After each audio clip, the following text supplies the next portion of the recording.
a Mercedes or you wanted a Toyota Camry. How many of you have ever, or has anybody ever called you and said, hey, I'm sending you a phone, or I'm buying you a phone, I'm buying you a car? Any had anything like that happen to you before? Did you notice that immediately after that information hit you, you started seeing that phone everywhere? It looked as though everybody now was now using that phone. Like, oh my God, I didn't even know this phone was so popular. Have you noticed? Or that car, like, oh my God, like, everybody driving Toyota Corolla.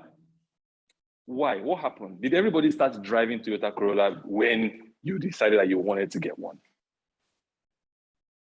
What do you think? No, it was always there. But because you were expecting it, you now started seeing it everywhere. That's the power of expectation. The problem of lack of it is when you don't have expectations, when it comes, whatever it is, you don't get to see it. You will notice it. So when you come for these kind of things, you want to say, I want to know about this. A. That's what I want to know, because that A would help me overcome my current struggle, whatever that is. Are you with me? I had this mentor. She's still actually a mentor to me. Incredible young lady. She's built a couple of businesses. She's exited. Now she's in the US building something else. Like incredible young woman. And I met her, and we had a conversation. Like we started talking at about like 5 in the evening, and we're speaking to like 1 a.m. We're both speakers at a particular conference. So we were in the hotel where we're waiting. So we just got there that day. So we're having dinner and we were chatting till. And one of the key things she taught me that day was, she said, Mimshak, a lot of people think that there is no stupid question. I'm like, okay, where is it headed? I hope I'm not going to ask a stupid question now. You're like, but there are stupid questions. And she told me like there are three types of questions. And she was like, trying to explain to me why our conversation had become as long as it was. Like, and we hadn't even finished. We really wanted to keep talking, right? And she said that there are three types of questions. So there's a stupid question. So a stupid question is a question that you can Google. It's a question that is just plain out dumb, right? Like someone asked me, like, why are you so fair? Like, I'm not sure. Maybe my dad was fair or something. Like, yes, that's a stupid question. Like, it doesn't settle like this. Like, if we're just chilling and we're just having drinks, that's me why I'm so fair. But like, after all of this, I finished talking for like 2 hours, and then like 3 minutes, I have a question. Why are you fair? Like, that's a stupid question, right? So that's one. So the two is, there's an interesting question. So you ask like, hey, what's the hardest challenge you ever faced in your life, right? That's it. That's interesting. Interesting. Okay, maybe the hardest challenge I faced was this. But there's a purposeful question. So what you want to be able to ask is purposeful questions. So what's a purposeful question? A purposeful question is a question that takes you from where you are to cross the next hurdle that you're trying to face, right? Now, typically, when I'm thinking about expectations, it's always good for you to come for these kind of things with one purposeful question that you want to answer, right? Because then everything that you're hearing, you are trying to channel it in that direction. Every question you will ask is in that direction. So for example, maybe you've been trying to start a business and you haven't been able to start it, right? So your purpose was like, how do I start? So when Sean comes here and tells you about team and all of that stuff, and somebody's pushing and your own head is, okay, I get this. But where do I start? How do I start building my team? What's the first thing I need to think about in building a team? I'm alone. So your own question will be very, very narrow, very, very specific. I want to start building a team. What do I need to do tomorrow, right? So this is one reason why I hate trainings in particular, because I've attended a bunch of trainings that I don't leave there with, what do I do tomorrow? Because it's not about, like, there's so much information I have. I have journals and jotters and books and lots of books of things I've jotted down for years I've never gone back to read, right? But what's most important to me at that time is, what do I do with this knowledge? And if I can't figure out what I'm going to do with it tomorrow, I wasted my time. And I hate to waste my time. But if I come to you today and we finish conversation and you don't do anything tomorrow, or you don't have anything to do tomorrow, then I've wasted my time, and I hate to waste my time. And I don't choose to waste your time. Because time right now is my most valuable resource, right? So I'm doing all of this to ensure that we don't waste each other's time, right? So I need you to think about this. I'm going to give you 2-3 minutes to think about it. What really do you want to take out of this whole program? What is the struggle that you need to hurdle, that you need to jump next? So that as we're talking, you're going to pick out information that is relevant for you to overcome that struggle. So take a moment and think about this. I'll give you 2 minutes to think about it, and then we'll continue. And I'd like you to share what that is. That way I can even tailor my conversation in that direction. Think, write it down. Okay, you want to be chatting with me?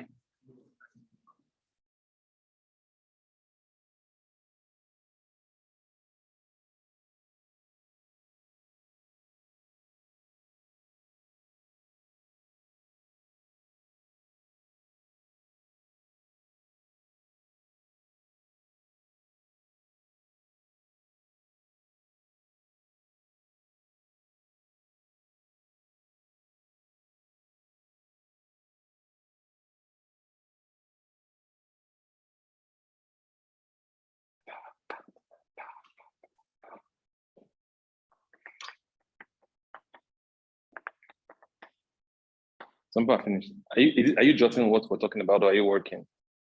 Hello, I'm Mimsha. What's your name? Victory. Are you working? Okay, so you're going to be taking notes. Sure. Not anything else. Okay, just checking. All right, who wants to share? You all seem done.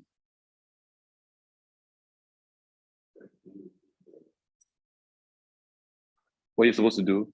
Oh my God, you're not listening to me. These are the challenges that we face. I said, what is the one thing you want to take out of your being here for this session? Not just this session, the whole program total. All right, who wants to go first? IG.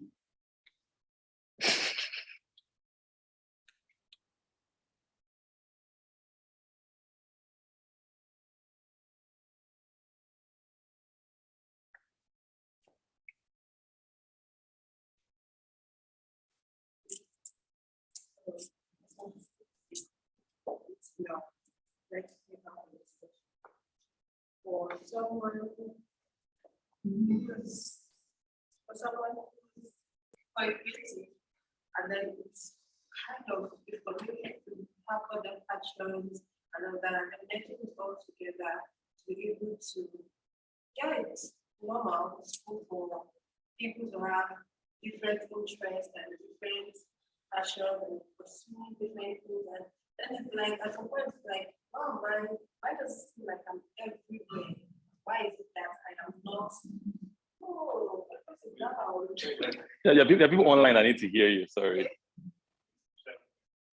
Why is it that not like it's like you just at some point you have to feel like if you're everywhere, and then you have to take a sit back and then come down.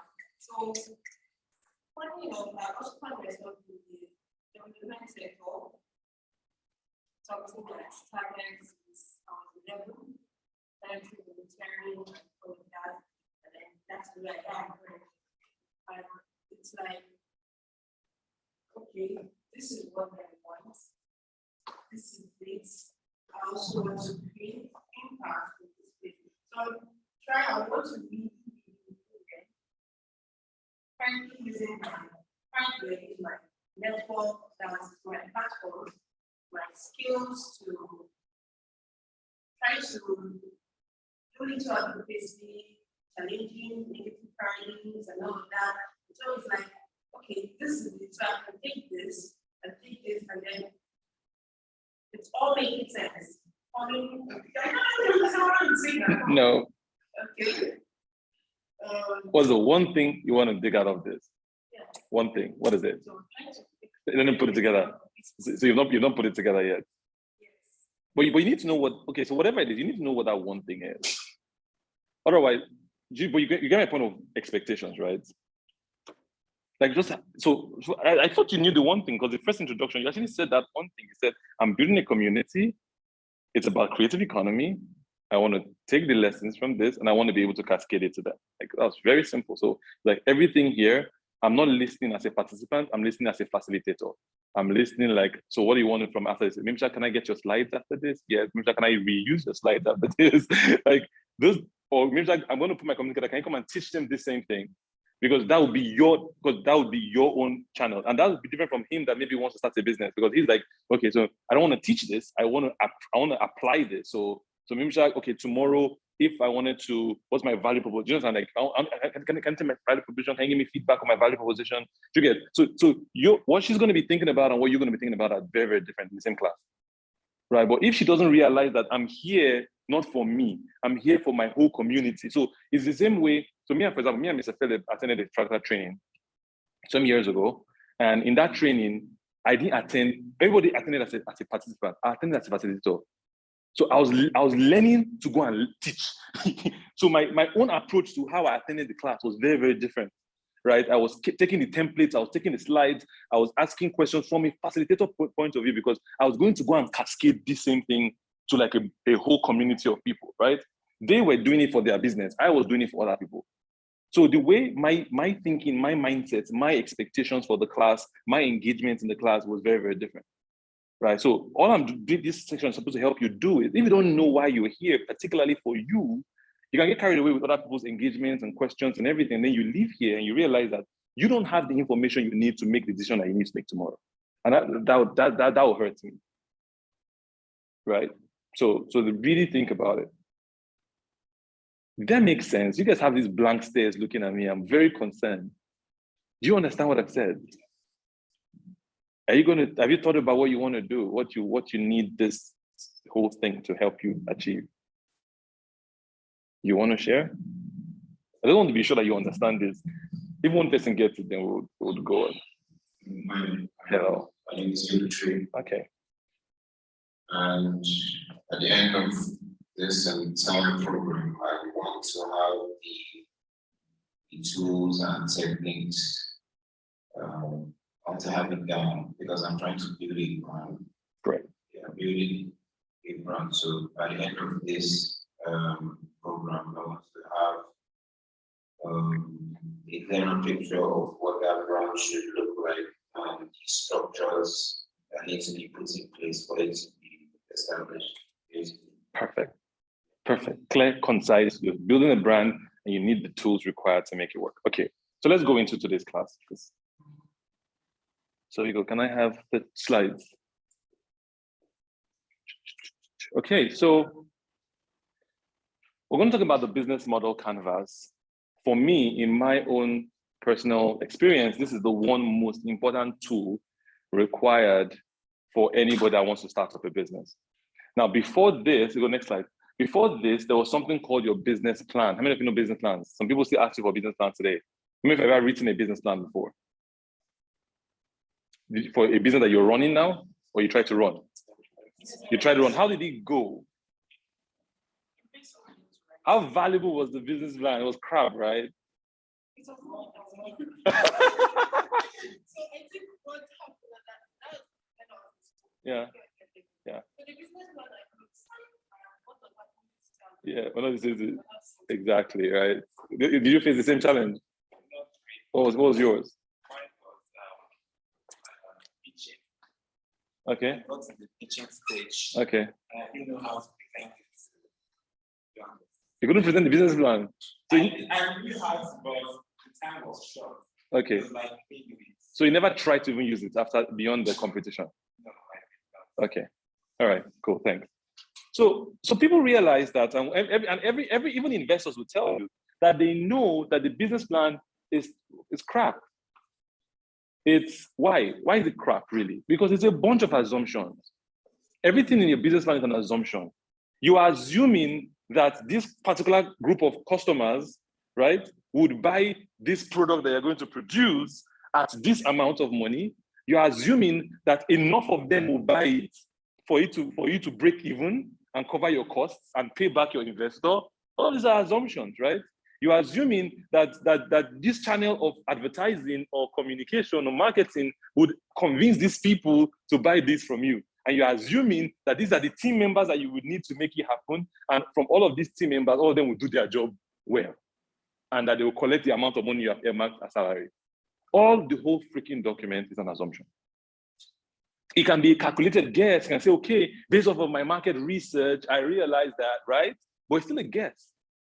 So every investor, every experienced investor will tell you that the process of business planning is important. However, the document is useless. Right? Because the day, in fact, you hit the ground running today and you begin to realize that that whole document is useless. And then the laborious process of going back to that document to edit it is just, many people never go back to their business plan to edit it. So at the end of the day, you realize that the business you're running is very, very different from the business that you wrote in your business plan. Until maybe the next time you want to go and raise money, then you go back and, oh my God, let me go update that business plan and realize, oh my God, we're not even doing anything close to what we said we're going to do, right?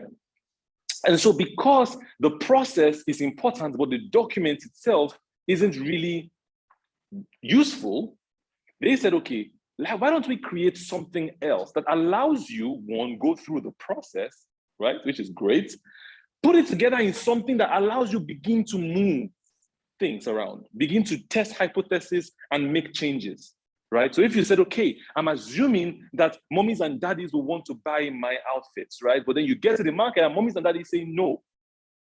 So mommy and daddies are no longer your customer segment. It's okay, let me try selling this to singles, maybe fresh out of university, they just got a job and they need to look the part and like, oh my God, and it catches on in that audience. And like, your market just changed, right? Market changed. Now, because your market changed in your business plan, you have to go and rewrite your whole customer, which is like 5 or 7 pages. And like, you know what, I don't have time for that because I'm running a business. I don't have time to go back and start editing market research of, you know, that's like 3 days of work. No. But this new document allows you just quickly change things. They're like, okay, I'm trying out stuff and I'm changing and it's evolving, right? And that's okay. So let's create something. It's very, very simple. It's 1 page. It captures all the key things you need to think about for your business planning, but then you can evolve it as it goes on. It's easier to evolve. It's easier to change things, right? So once you're like, oh, young people are my new target market, then maybe your channel of marketing will change because then you were like, it's mommies and daddies, so I have to use newspaper ads. But now it's young people who don't read newspapers, so I can't use newspaper ads anymore. I have to use something else, right? So your channels have changed again. So there's different things to start changing based off of your experimentation in the market. So this business model canvas has 1, 2, 3, 4, 5, 6, 7, 8, 9 building blocks that basically captures every aspect of your business. And we're going to be looking through what these blocks are. We have the customer segment. Something I'm going to talk about. I always talk about this. Okay, let me, before we do this, we'll move to the previous slide. Let me talk about this quickly. Who knows what's the one most important thing in your business?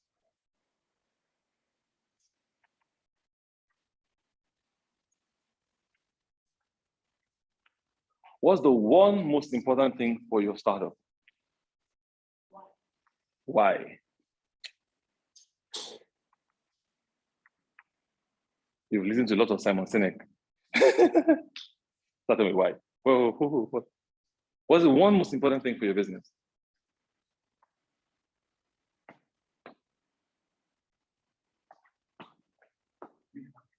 No ideas?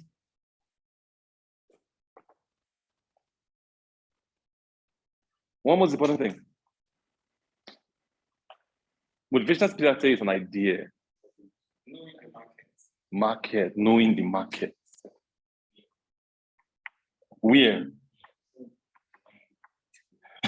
When? I think this lady has just made everybody. Now she said why. Everyone has to say all the other W's. Where, when, and how. Someone said what? Sales. Anything else? Value.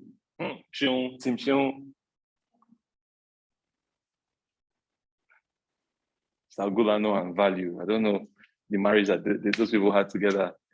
All right. Okay. So I particularly do not like motivational speakers. Please, can you come here?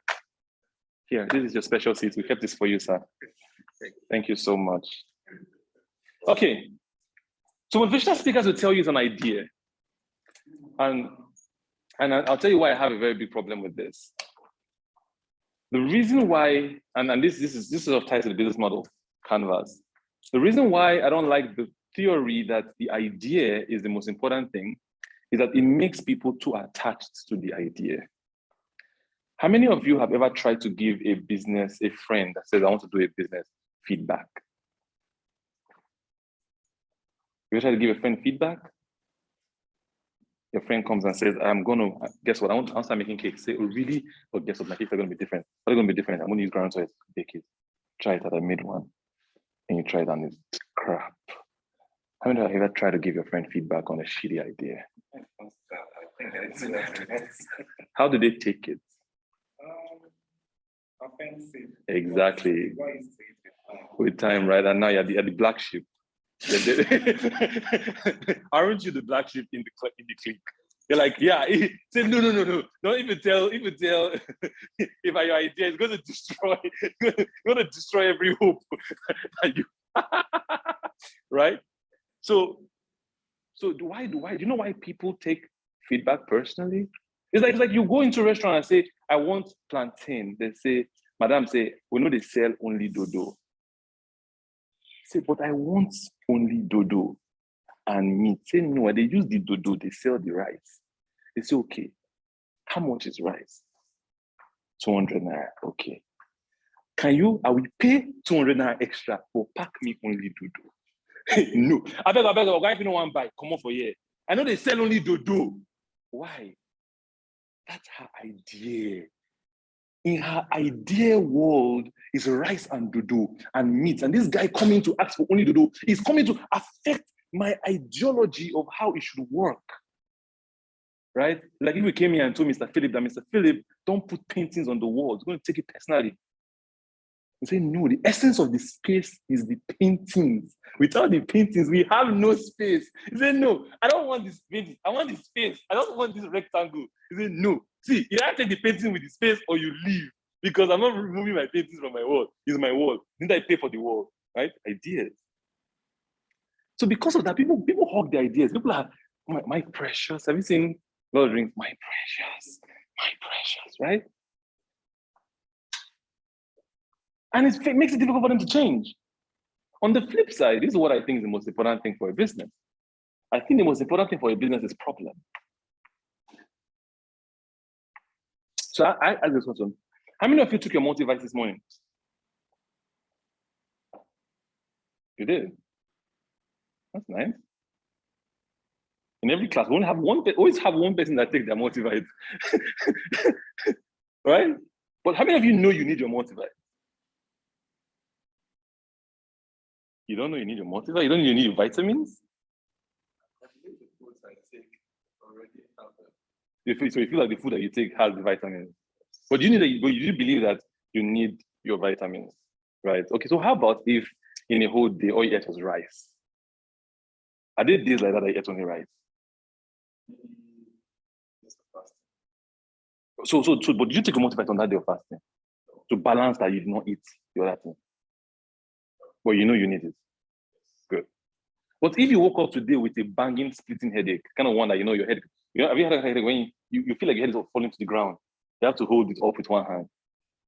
Will you take Panadol before you get here? Will anybody have to convince you to take Panadol? Why? Problem. The problem is glaring and it's looking you in the face. Now, human problems have been the same from time. They really haven't changed, if you think about it. People want to communicate. I want to talk to you. I want you to hear me. I want you to talk and I want to be able to hear you. And we've developed a ton of ways to have this communication work, from writing letters to telegrams to now to emails to instant messaging to social media. That's what we're solving. Same problem, right? I want to eat and be satisfied. I get hungry and I need to eat. And from that, we started with mommy cooking at home, to bookers, to restaurants, to fast food, now to food delivery in your house, to you get.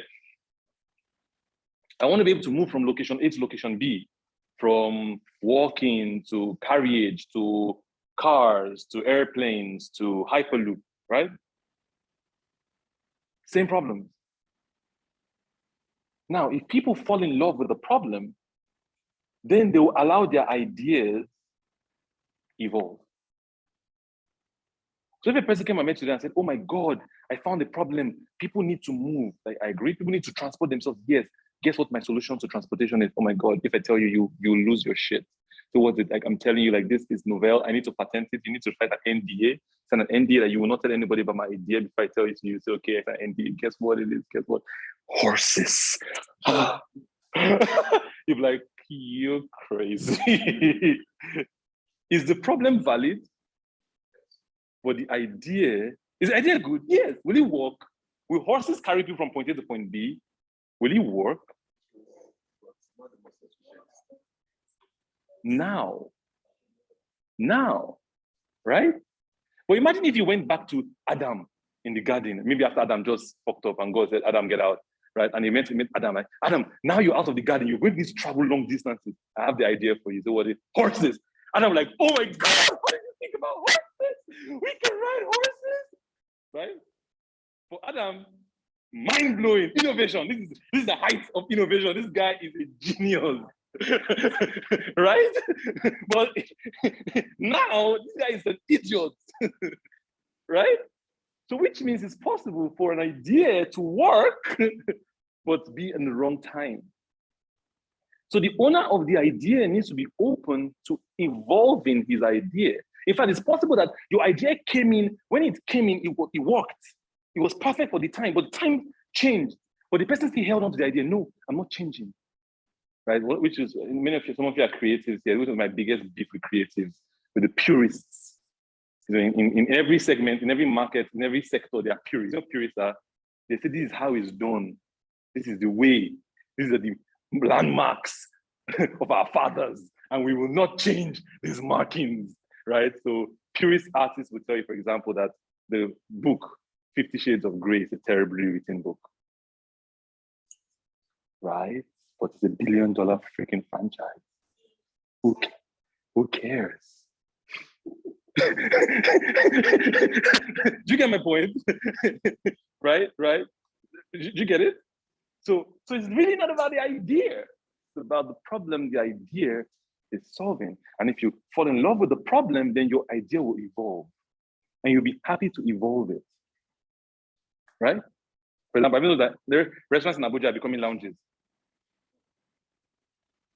You get why? You're becoming lounges. Restaurant by day, lounge by night. Same place, same space. Right? You get why? So my point is, ideas need to evolve. So we're going to talk about the business model because this is how this sort of a tool that allows you to evolve that. All right, so you go next slide. Let's talk about Canvas now. All right, so these building blocks basically help you think through your idea, think through what you want to work on, right? So here you have your customer segments. Customer segments are who exactly are you trying to sell this thing to, right? Your value proposition is what exactly is it are you trying to sell? Your relationships is how do you want to relate to the person you're trying to sell to? What kind of relationships are you going to have with them? Is it going to be personalized? Is it going to be automated? Is it going to be custom? How are you going to engage them? And how are you going to reach them? Channels is how you're going to deliver your products and service to them. Are they coming to your shop? Are you sending a delivery agent to them? What's that process? How's that going to work? What are the channels of moving your value? Key activities are what are the key things you must do for you to be able to run a successful endeavor, right? In every business, there are like 3, 4, 5 things that you must do. Always, you have to constantly do it. If you're fashion design, for example, you must buy the material, the fabric, right? You must cut the fabric, you must sew the fabric, right? And then you must measure the person you're sewing the freaking fabric for. Otherwise, you're going to sew something that nobody's going to be able to wear, right? And then you're going to have to get the fabric to the person. The person comes to the shop or you get. So that are your key activities, key resources. What are the things you need to be able to deliver this value? What are the resources? For some people, a physical space is necessary. If you're doing a club, you must have a physical space. You cannot do online clubbing. It won't work. They tried. People need to leave their house and come to the club venue. That's not how it works, right? So what are the key resources you need, right? You need shayo in a club. Without shayo, people won't get high. People don't get high. People are not going to dance. It's going to be a boring club, right? So you need to know what are the key resources you must have. Key partners, who are the people that I need to work with? Even from your key activities, maybe not everything has to be done by you. So for example, if you say you're a fashion designer that delivers the clothes to you, you need a logistics company. You don't have to build your own logistics fleet. For example, Jumia doesn't have a fleet. You know this? You know this? So you see Jumia bikes all over the place. None of them is owned by Jumia. Yeah. I have a friend who's a major logistics partner for Jumia. They have about 10,000 bikes. They are not Jumia. Nobody knows their name. All their bikes are branded Jumia.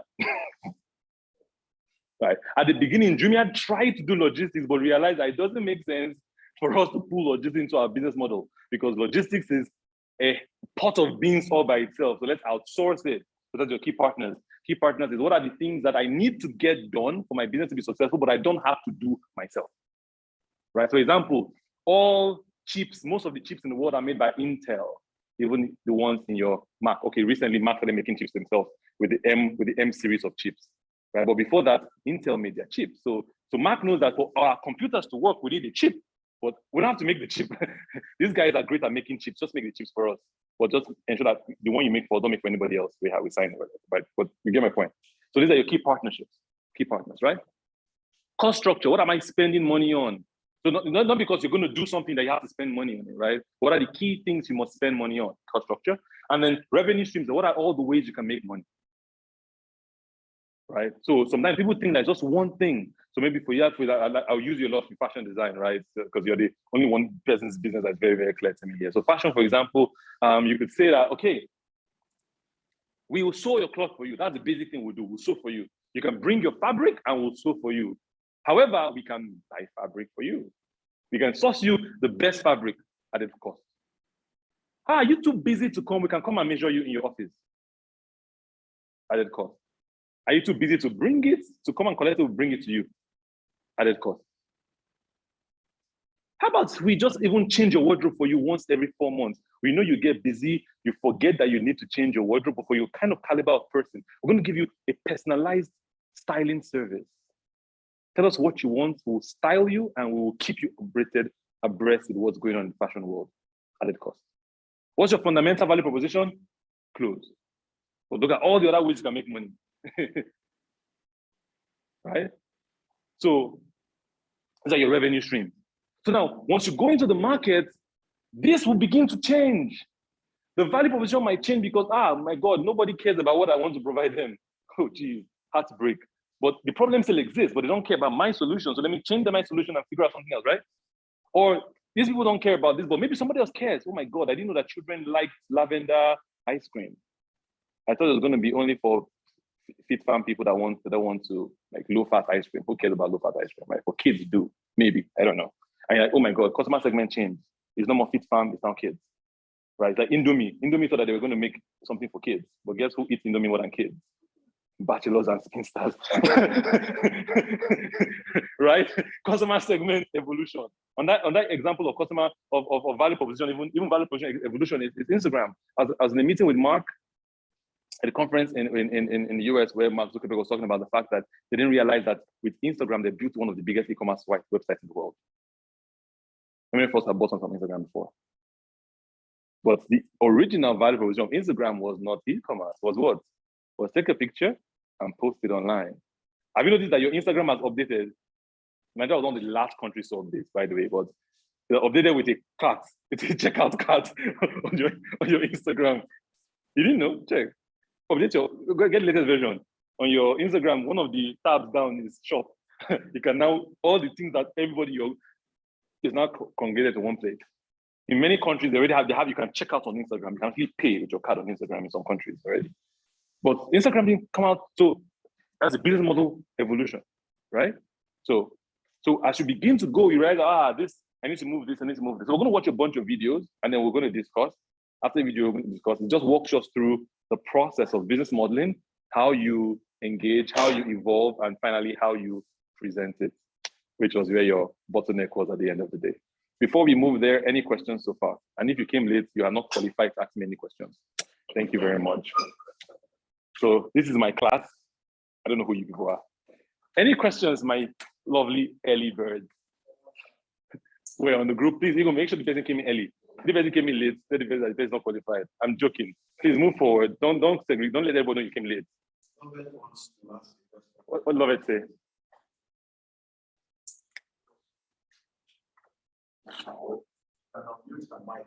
Okay. Lovett.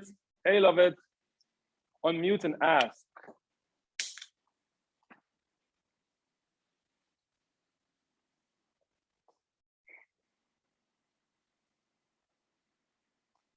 of it. All right. Okay. Hi, can you guys hear me? Other questions before we start watching the videos? Can you guys hear me? Question. But do you understand? Right? Okay, so let's go. Next slide. First video. We can hear you. Okay, can I go over the question or they're watching the slide already? I don't think they are hearing you because Okay, what did we she are opening say? another slide now.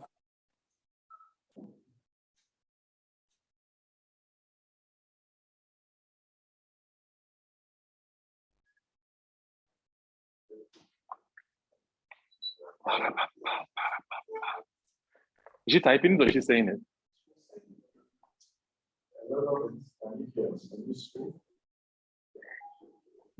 Your sound isn't working?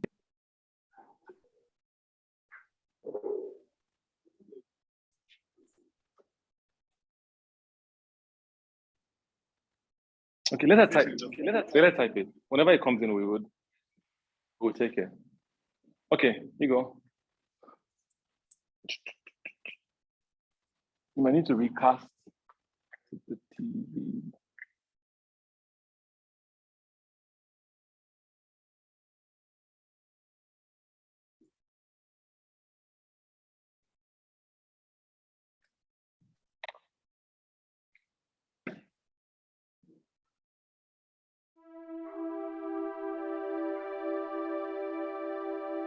This is the story of Beth, her friend Carl, and an idea they believed could become a great business.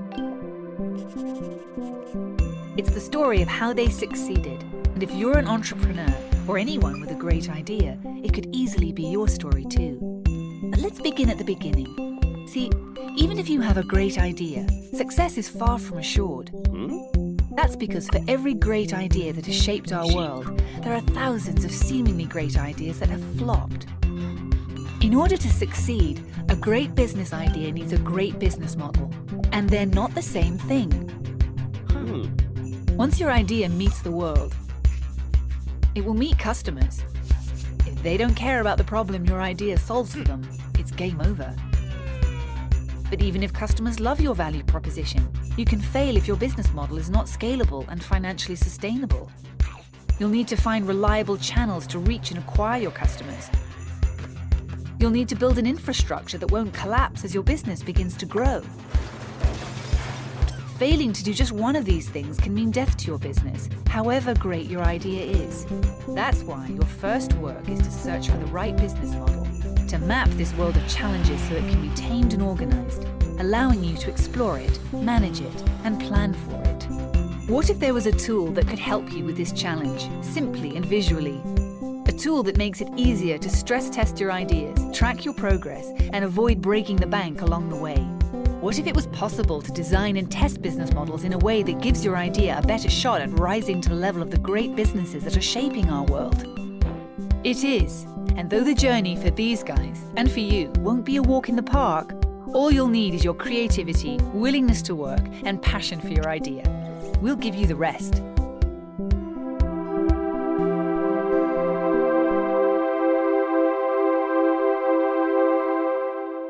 Go to the next one.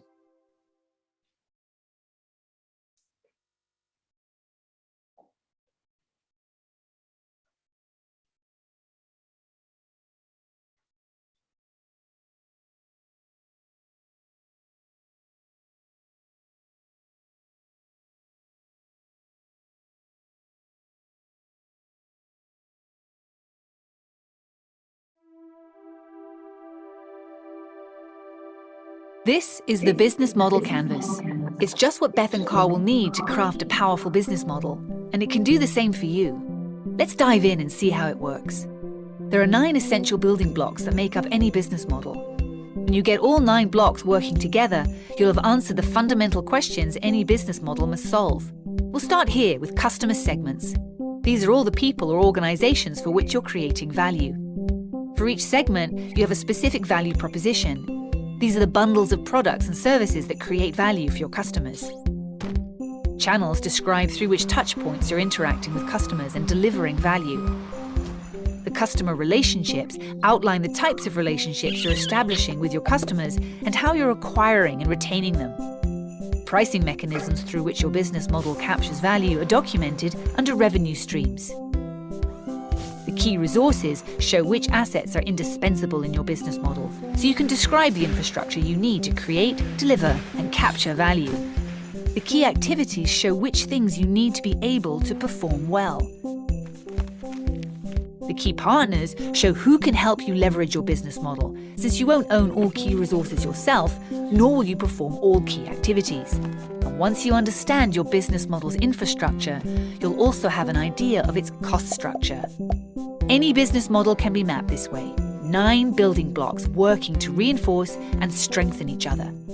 But before you make a model for yourself, it helps to see what a breakthrough business model looks like in action, like this one. Low-cost airlines revolutionized air travel thanks to their disruptive business model. Let's first look at their value proposition. A low-cost airline offers ultra-cheap flights to their main customer segment, budget travelers, by adopting a no-frills policy. And this leads to additional revenue streams, because customers pay for their ticket and additional fees on items like food and drink, priority boarding, and luggage. The airlines save even more money through their choice of channels, selling only through call centers and the internet, making for efficient, if not always convenient, customer relationships that are automated and often impersonal. Okay, that covers the right side of the canvas, the part everyone can see. The left side of the canvas is what's going on backstage. Like their choice of key resources, they reduce maintenance and training costs by using a single aircraft model for the whole fleet. And they only fly to cheap airports where it's cost efficient to land, or where they even get paid to touch down. Planes that do land have quick turnarounds, so they get back in the air earning money as quickly as possible. And they form key partnerships with others in the travel industry, like car rental, hotel, and insurance companies. Finally, under cost structures, all maintenance, training, airport, and call center costs are trimmed to their lowest levels. All of these pieces working together make their fares almost impossible for traditional airlines to compete with.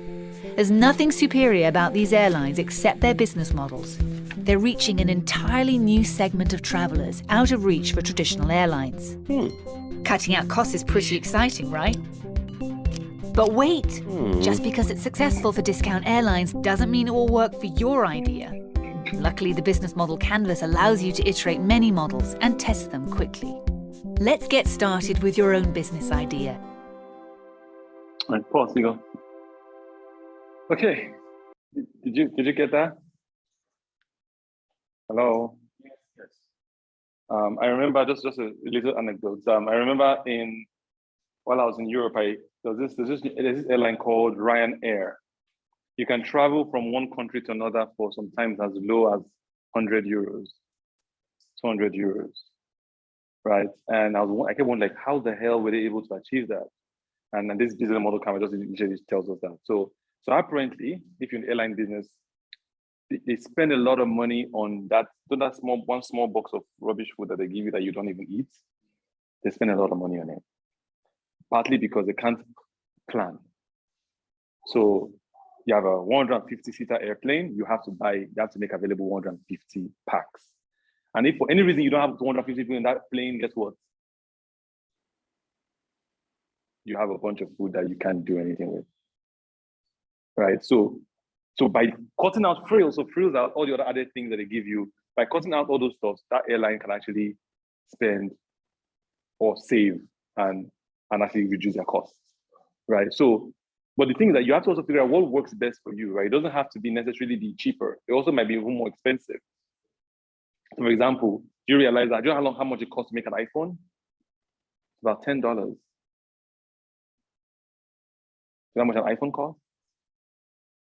Over $1,000. Some phones, right? Between maybe $700 to $1,000. Why?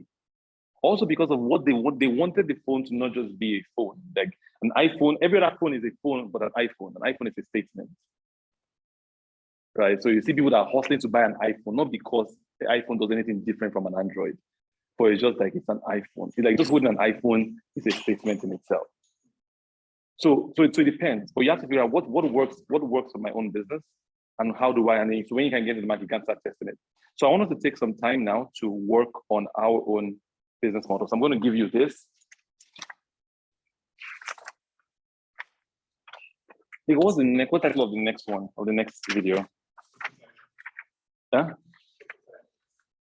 Prototyping. Okay. So let's do this first before going to prototyping. So I want you to think about what idea you want to work on, or you're working on already, or a business that you're already doing. And I want us to try and work on the first part of the business model canvas. You go take me to the second slide.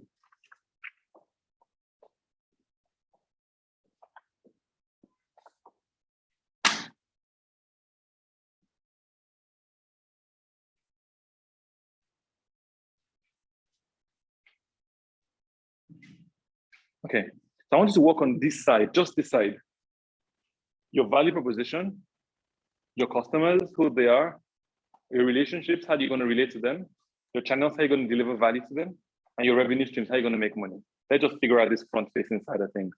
So I want you to, right now, work on it. So you can either use the canvas, or you can write it in your notes, but you need to think about what's my value, who are my customers, what are my relationships, what are my channels, what are my revenue streams. So I'm going to give you 10 minutes to work on this. They can't hear me? Why can't they hear me? No, they can't hear you. The same thing, you should work on it. You don't have to draw it, you can just write it, write value proposition. Write what your value proposition is. What's your core customers, what the relationships you want to have with them, what are the channels you're going to use, and then what are the revenue streams, how you're going to make money. Yeah, so 10 minutes, your time starts now. It's too much time, right?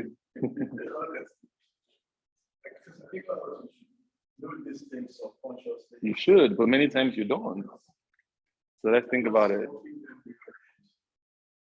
10 minutes. Let's give me some time. There's my.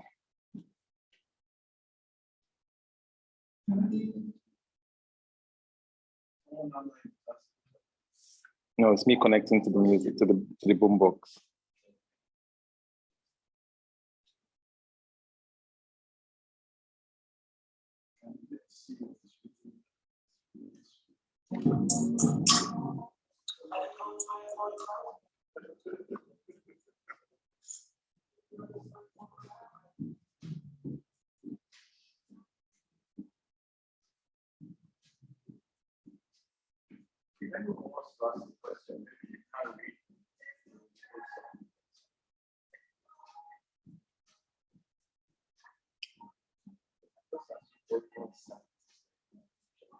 No. So they don't have to even read the content. I read to them what it is, so they'll be fine. Because I also can't read that.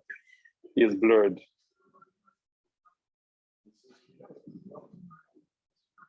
Yeah, it was bigger, yes.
Giddy Shuffle here on Sound City 98.5. Does it have the answer?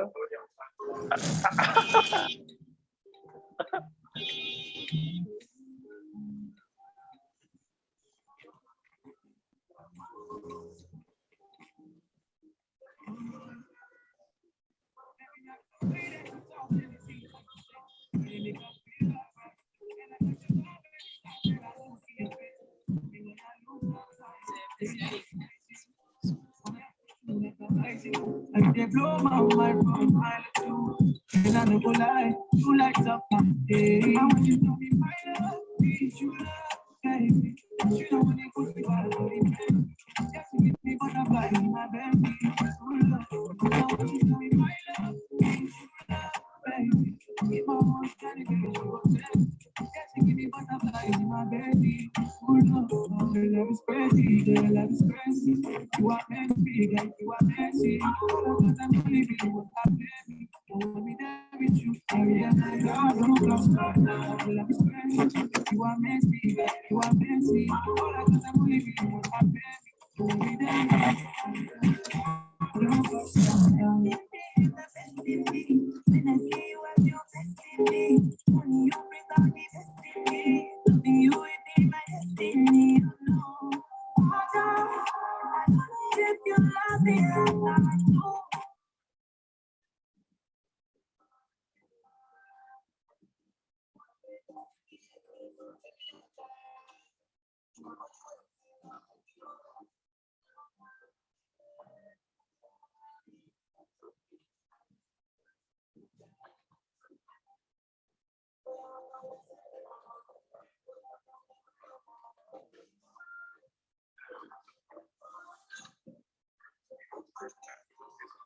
Mic check 1 2. Mic check 1 2. Can you hear me? Can you hear me?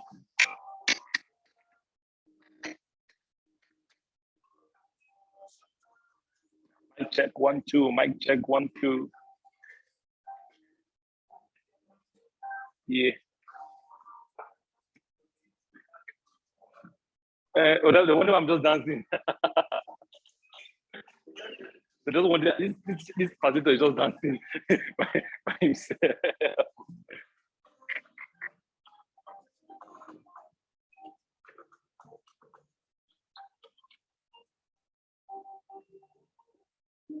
All right, how far?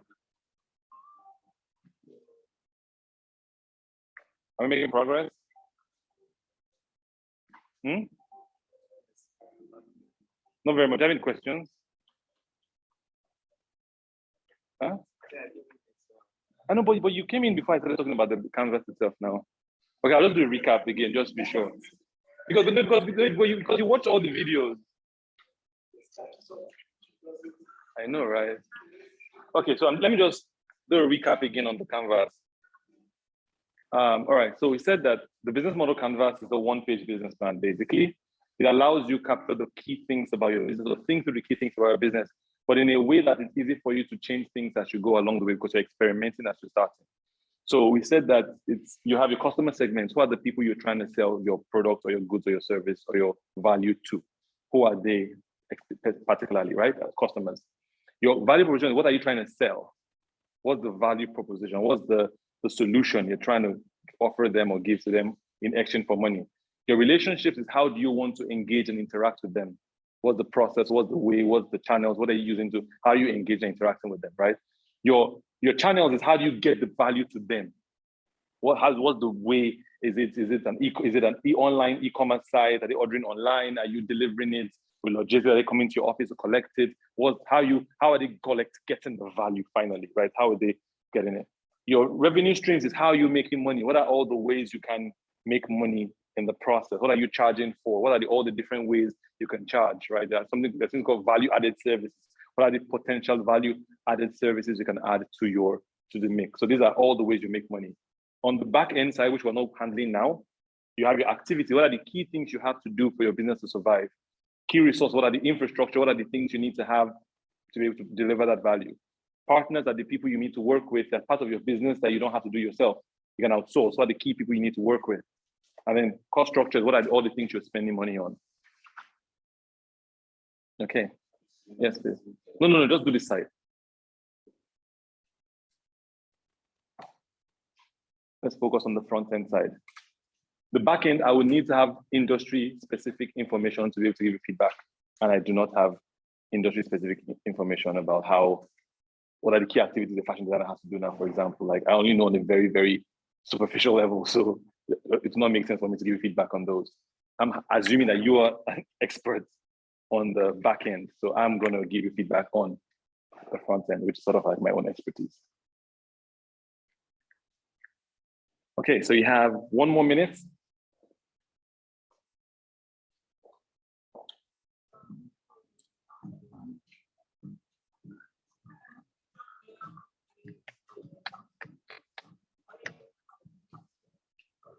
No, when you don't, you come and share. Get 2 or 3 people share with me. That's just make sure that everybody understands.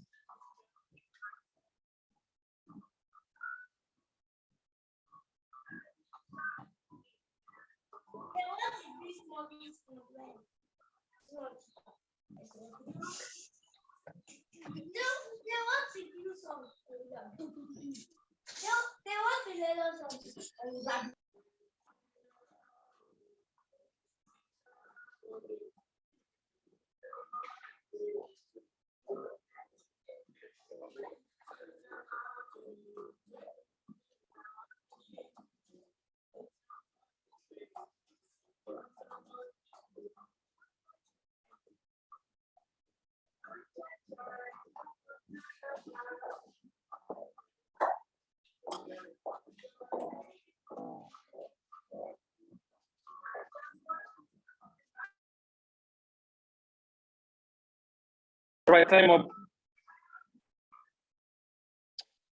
Okay. So who wants to share? All right. Okay. I'm into book editing. Okay. And then generally, I work around publishing. Okay. Yes. So one of the things I do that is book sales. Book sales is huge. Yes. After the books are produced, books yes, you get lots of these books and things. Yes. So the book sales and people get to buy. It's on. Put it closer to your mouth. Yes. So book sales to schools and then to individuals. Okay. And so here I have my customer segments. Okay, so let's do this way. Let's start with the problem, right? I know it's not on this canvas, but what really is the problem you're trying to solve? The problem is people need education resources for them to overcome the ignorance challenge. Okay. Yes. So we provide resources for them. Okay. Okay. That's with the internet now, are people really looking for where to get resources for learning? Yes, because it's very difficult to engage a child of Facebook, the internet. That's not true. It's okay. I have a friend whose child is a year old and he knows how to get his way through. In fact, he even knows the password to the freaking iPad and he knows how to find his game. He just goes like, so you can't tell me that. You cannot say that. Actually, because in our current society, and all times we completely do everything, but as it is right now, we're not yet able to completely do without systems. No, I'm not saying we can. I'm just asking, are people really out there looking for, oh my God, I cannot find educational materials for my kids? I don't know. I'm not saying they do. I don't have a kid. But I'm just asking, like, do you really think that's a real problem? If you say yes, it's fine. Yes, good. Okay. Great. Okay. So what's your value proposition? Okay, yes. So value proposition, book sales, additional games. Those are the things I put down. Okay. Yes, so those are the new resources. So you want to put it in a way that it's solving the problem, right? So it's not just books and games, right? It's like, okay, if people are like, oh my God, getting out of their head to find, I need to find resources for my kids, how does your value proposition solve that problem, right? So it's like, is it easy to access books, or what do you get? Or is it books at your fingertips? Or it has to be something that really solves the problem, because it's not like they don't exist. These books already exist, right? But the problem is not the existence of the resource, is getting the resource to them. That's the problem, or even knowing about the resources. So your value proposition can't be that it's books. No, books exist. It's, I'm gonna be able to get the book to you, get the specific resource that you require that helps your child at that particular age overcome a particular challenge. I don't know. I'm just saying, like, it can't just be books, right? Because books already exist. So your value has to be, I'm going to help your struggle of trying to find it by bringing it to you, or helping you see it, or discover it, whatever that is, right? I don't know. Do you understand? Yes. Does it make sense? Okay. All right, cool. So who you? Yes. They can't hear me? Oh my God.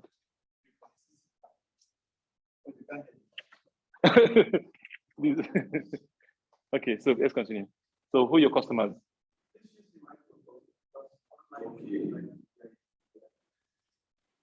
Customers, school owners, Okay. bookshop keepers, Okay. parents. Okay. Yes.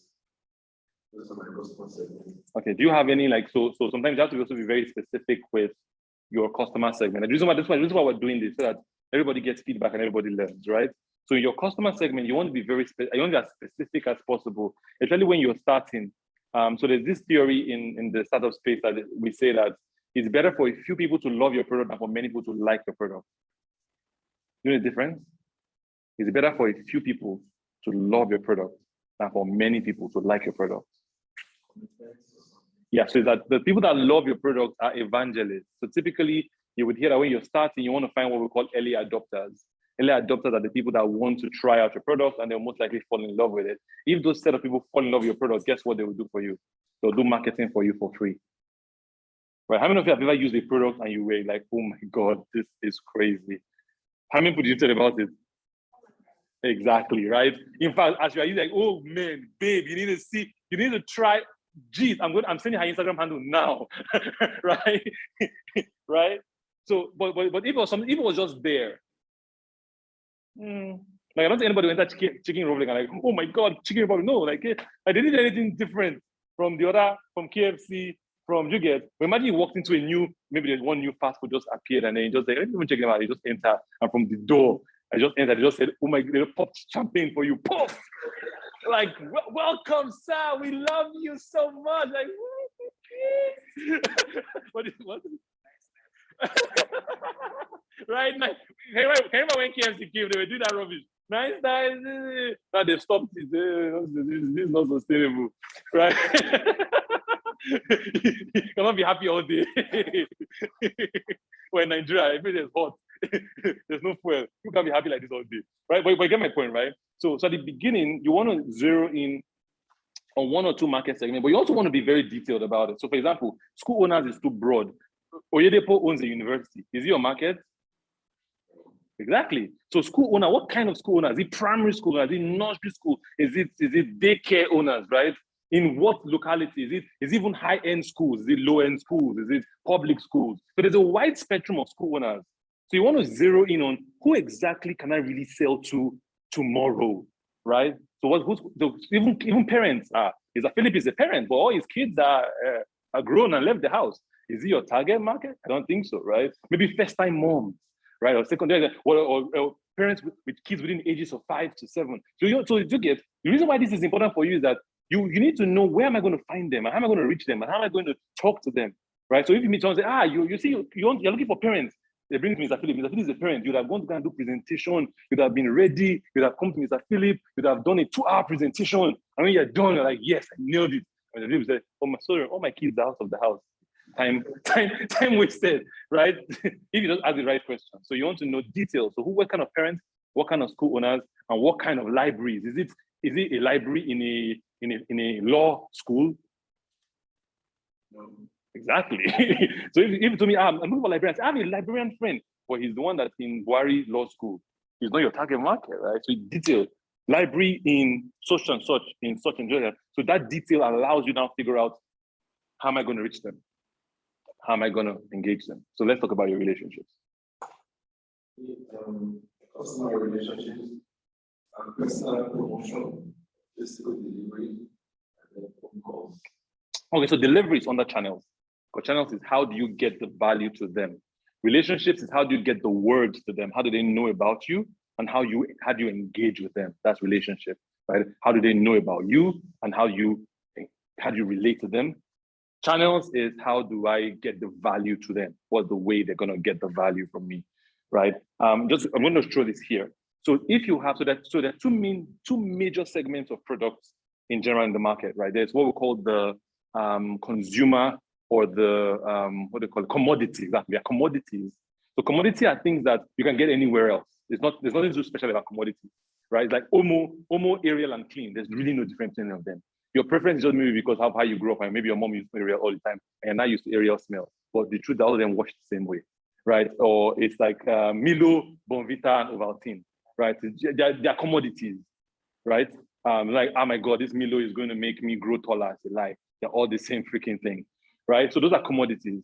On the other hand, there are sort of like luxury products that are not commodities. They are premium. I call it premium, right?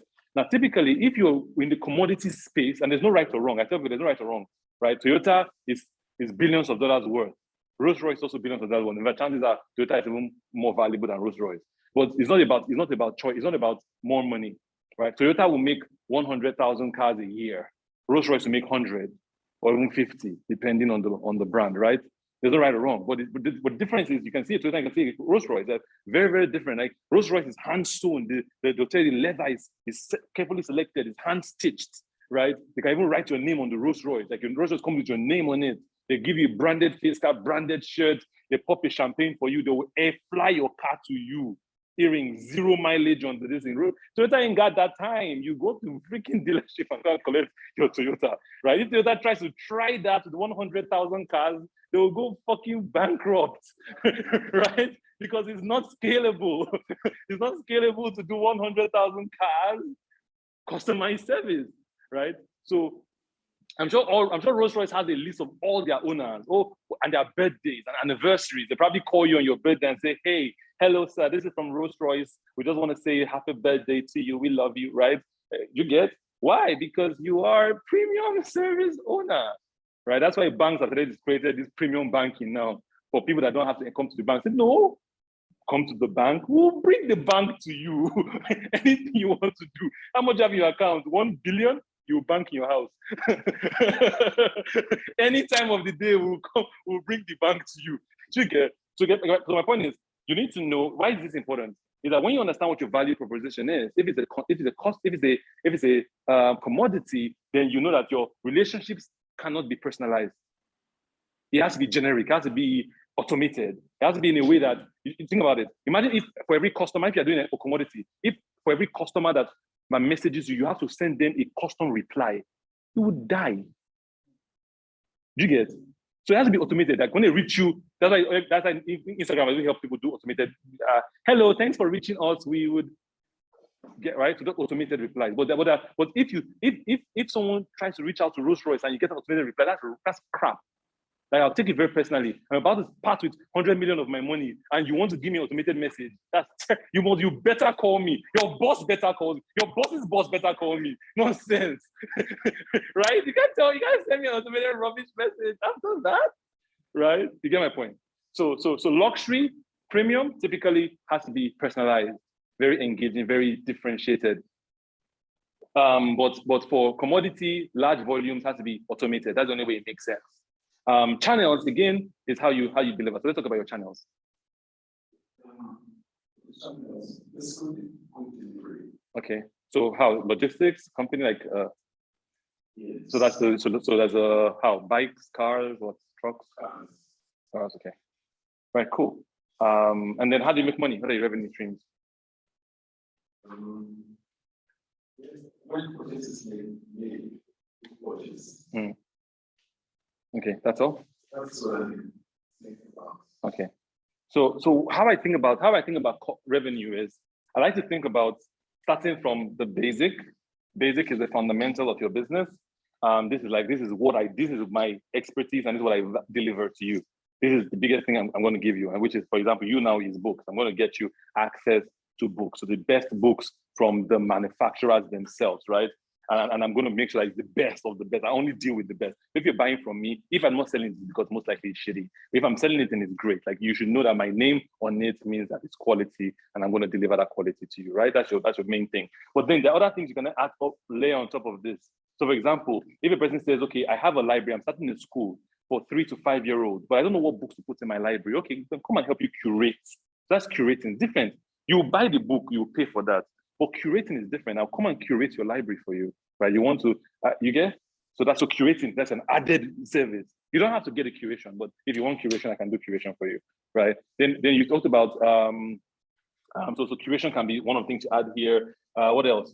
You want me to update your book, your library regularly. So these are updates. That's a different product entirely, right? So what do we do? We know that, okay, books typically get updated every year, every 2 years, every 3 years. So we'll come and check out what titles have been outdated or republished, and then we help you do that. In fact, guess what? I have a deal with the publisher that I can bring back old books, add small money, and collect the new ones. So, oh my God, you mean you can do that? So I don't have to buy new ones every time. No, this is so update. You get? So my point is that, you see, you don't go and sell updates, right? You go and sell, like, I can do books for you. This is my fundamental job. But however, I can add this, and I can add this, and I can add this to you, and I can make it so much more valuable for you. So this is typically what we call upselling. Right? So have you noticed that you buy one thing from a customer and then they're not selling you new things? Upselling. So you get a client and then start selling them. So you go, someone comes and buys fashion, maybe buys a shirt from you. The next thing, I send them a message. We also sell trousers.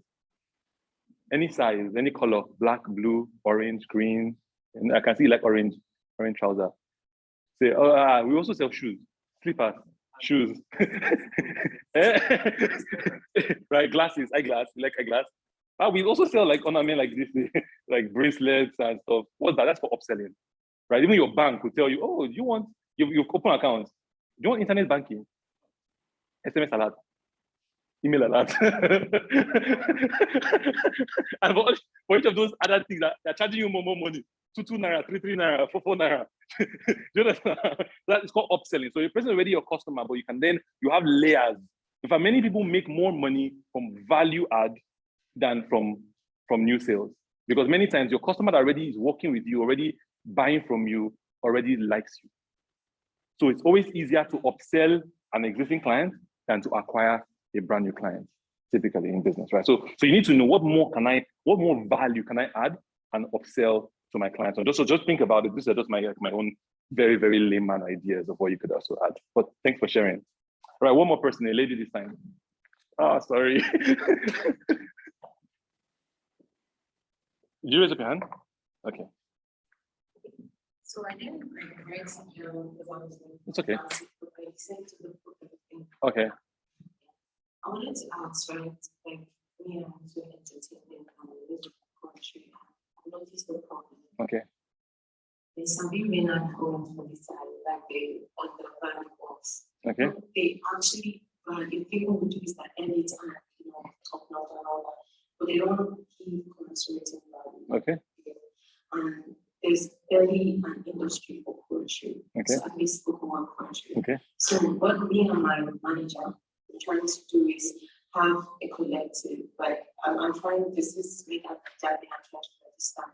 So what that does is it has a poetry palace as a response. So we recruit poets, like you're doing the thing, you're doing the thing, not like which side of the house. So we meet high-end event people, right?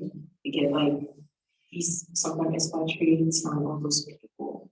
And we want to be sort of like an intermediary between them. So we source for high-end clients. It's not thinking, come on, give you transport. No, we're thinking, we're talking UN, we're talking British Council, we're talking Irish Embassy, sort of like an outpost clients, right? So that's what we are trying to do. That way, even if you're getting 1 to million, we can show that you're getting 100,000 So that's the problem, is quite undervalued, and Ford barely get the gates. even when they get very cheap and result. Okay, so what's your value proposition? Entertainment. But that's not a value proposition. That entertainment doesn't solve the problem that you have. Do you get your problem? What? Your problem is that poets are undervalued and underpaid. Your solution can be entertainment. Do you understand? So your solution is actually standardization. Because you have to, because many times some people, you don't know your product, so you're selling a wrong product to, and it's not joined. So what I really want to do is I want to standardize. I'm going to, on one hand, I'm going to guarantee quality talent. So it's not some poet that's going to be forgetting their lines, right? And then begin to freestyle and say rubbish, or a poet that is giving poem to kids and then begins to use the F word. Like, what the fuck? Like, get out of my stage, right? So I am guaranteeing that if a poem is registered with my agency, you're going to get premium value at the end of the day, right? So you're standardizing. On the flip side, I'm standardizing how much you will pay this person, because I'm going the hard work of ensuring I get the best people, maybe even training them or whatever that is. So you are a standards organization. You're providing standardization, both for the person who wants entertainment and for the poet who wants to offer entertainment. So that's your real value proposition. All right, so who's your customer? So I think you have two customers. You have the HNIs that appreciate art, but you also have the poets as the artists. See, even you don't rate them. No, literally. Because even you don't rate them. Because you did not consider them, because you're not about the money. All I can see is dollar signs. The rich people, those are my clients. Okay. So maybe you guys should co-found it together. So maybe you guys should co-found it, right? So you have two customers, and you need to treat those two people well. These people are not less, because if you treat them less, these people will treat them less too, right? So they need to feel like everybody else treats me like crap except this girl. This lady is the only one that believes in me. The only one that said that I'm a talent. That's why you get. Have you watched Empire? You watched season 1. That first girl that was singing "Where Is Love." Yeah. So when Lucius was like, "No, like, bring the pain." That's why you see I'm like, man, my manager to like that. Not like Nigerian manager that don't do anything for you. Like, those ones, like, my manager is the one that believes in me, that taught that bro that told me my voice is strong. I have a voice. So yeah, okay. So these are your customers. You have HNI and you have your artists, right? So you have a two-prong. So you have to have a way. So now when you think about your relationships and your channels, you have to think about it for these two different people separately. How am I engaged? How am I going to relate to my HNI? How are they going to hear about me? Because it's not the same channels, it's not the same relationships you have with HNI that you have with artists. It can't be the same, right? The same way, it's not the same way you reach them, right? Your value to them is not the same. You don't have the same value for them, even though it's like sort of the same standardization, right? But the way you were standardizing for us is not the same way as standardizing for HNI. So the communication has to be different, and the channels of reaching them has to be different, right? And then, so how you make money? Okay.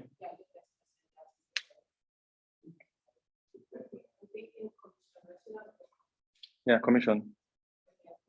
Commission. Okay. I get commission for every gig. Okay. I bring them. Okay. That's all? Yes. Okay, so for me, just. I'm making much of Okay. I guess teaching them scrolls. Okay. Cool. So I'm thinking like there's a bunch of stuff you could do, right? You could do commissions, you could do the merchandising, you said, you could do management, you can actually manage, you can do training, right? And also some certification for people that you even end up taking. So that's also a huge revenue stream for you. You could also even do public, so I think other merchandising publications. So maybe a poet that's done some really incredible poems can say, let's put it together in a book. You call, I have a guy who's a publisher, I was in my class, you call this guy up. I call him my commission for connecting both of you. And royalties for giving you this idea. So One of the problems yeah. is standardizing that kind of commission thing. Yeah. That okay, I'm connecting to persons who distance is going to work between them. Yes.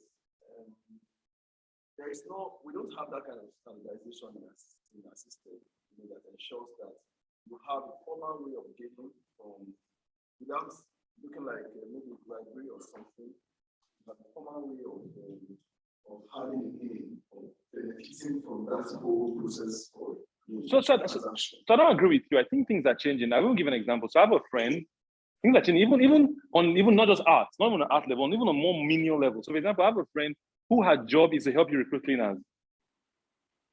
I have another friend help you recruit house girls. And it's very, very clear. You engage with me, not the girl. I'm the person. Because what am I doing for you? I'm bringing you security. Like, you can talk to the girl if you want, pay the girl, but guess what? When she steals from you, don't call my number. Don't call my fucking number, man. You get? So, language. Oh, sorry, I'm a British counsel. I'm so sorry. I'm typically very X-rated. I feel like, don't you just feel it? Like I feel like the F word is very, all right, but this British council can decide that they'll not pay me. And then like maybe Shaq is not going to get paid because he kept using the F word all over our training. We can't use those videos now because of our British council. all right. But my point is, so the point is, so you have to know what am I providing you. The problem is, if you're providing something that I don't need, then I don't need you. It's not a problem. It's I don't need you. So you can't be asking me to pay for what I don't need. Like, don't you understand that you go and drop your child in school, and then someone else says that, okay, from the door, I'll walk your child inside for an extra 100 naira. I'll walk my child inside myself. Like you get, like, I don't need it. You get, it's like when you go to the market too. I mean, at the gate of the market, may Barrow ask you, Barrow, you will say no. You typically say no because you all you want to do is I don't want to pick shit, right? So you pick the shit and I say, see tomato. Tomato is cheap. I think the tomato is just fresh. Maybe I should buy it. How much is it? 3,000. 3,000. Price a drop. Please give me one basket. The Barrow pass again. Barrow. You now need Barrow now. You will get me Barrow. Do you get? So my point is that whatever it is, the standardization, because what happens that many times agencies in Nigeria don't do anything. So people would say, why do I need you? That's why artists don't like managers or fame, because they're not doing anything. You're just sitting down there and chopping from my skill. But are you providing something? So this girl, for example, now, what she provides to you is security. I will bring the person, I will guarantee the person. And if a person decides to run away, you can hold me. I'm not running away. You have my address. You get this house girl can disappear anytime. And everybody knows that house girls disappear. They have the jazz of disappearing, right? But I'm not disappearing. So I'm providing you that security. So if security is important to you, if you have a 3-year-old child in the house, you better think security is important to you, right? So she needs to figure out what really am I providing to these HNIs that will not make them see, man, these artists, you are so great, I like you. I want to take my number and say, no, you need to talk to my manager. What will I do for this artist to the point that the artist will say, talk to my manager? Right? Also, what am I going to do for the HNI? Even when the artist come and says, sir, so you can call me anytime. Say, no, don't worry, I'll talk to Jennifer to talk to you. What am I going to provide to the HNI to the point that HNI would say, no, I'm not going to deal with you directly because I know if I go through Jennifer, there's something inside the mix of me talking to Jennifer. Everything's about value proposition. If you don't need it, you won't pay for it. That's the truth. Right? So you need to think. So you need to come and sit down from the HNI's point of view. What's the struggle the HNI is facing in getting artists? Because if they can get it without you, then they don't need you. Then on the other hand, what the artist facing to get in, and you need to solve those people's problems and balance it out, right? And truthfully, you can make money from the two sides. Everywhere, collect money up and down. Cool. All right. Okay, so let's move on. So let's go to the third video. Has this been helpful? Sure? Okay.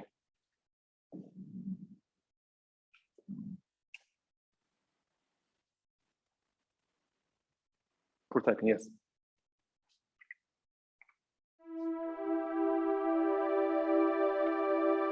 You can think of a business model like a story of how your enterprise will create, deliver, and capture value. And like a story, it can be one What's happening?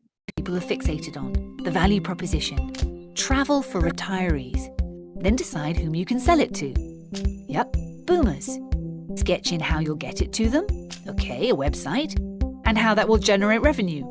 Sure, sales fees. You'll make it easy and automated. Next, you figure out what key resources you need to offer all that, like a reliable website and brand recognition. Carl's thinking his key activities will be marketing, website, and maintenance, and then partners will do the booking. And finally, where your costs will come from. Sales, marketing, platform development, all that will cost you. There you go, your first model. But don't expect a medal or a breakthrough. Predictable models can work, but rarely give you a competitive advantage, so don't fall in love with your first idea. To compete in a world where the best model wins, you'll need to think harder and explore alternatives. For example, prototype a model where you give away your value proposition for free. This will instantly change everything. You might not find this model realistic, but exploring it will force you to think hard about potential alternatives. As an entrepreneur, you're thinking of your model 24/7. Now you have a tool to structure your ideas as quick prototypes to consider with your team. Who knows, you might wind up with a disruptive model that changes an entire industry, like Skype with its freemium model, or Nespresso, which became a multi-billion-dollar business by locking customers into purchasing high-margin espresso capsules. In fact, understanding innovative or simply successful business models in other industries can be a great place to start getting to your breakthrough. There's no right or wrong way to do it, just 3 rules to start with. First, focus on the business model, not just your product, technology, or service. Second, don't fall in love with your first models. The best models are built on clever, unexpected elements, and that comes from creating many less obvious versions.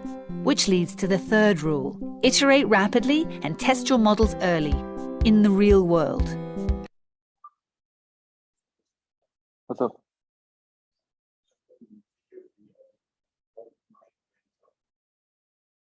You want to take it back?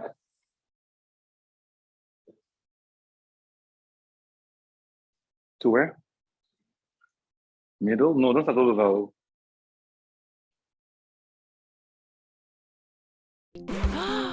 This will instantly change everything.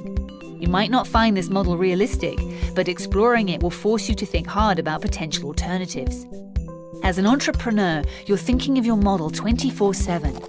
Now you have a tool to structure your ideas as quick prototypes to consider with your team.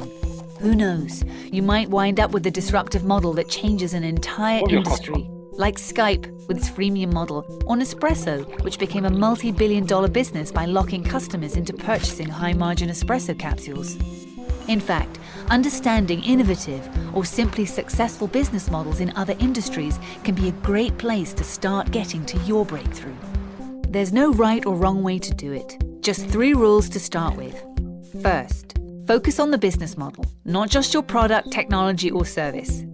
Second, don't fall in love with your first models. The best models are built on clever, unexpected elements, and that comes from creating many less obvious versions. Which leads to the third rule: iterate rapidly and test your models early, in the real world.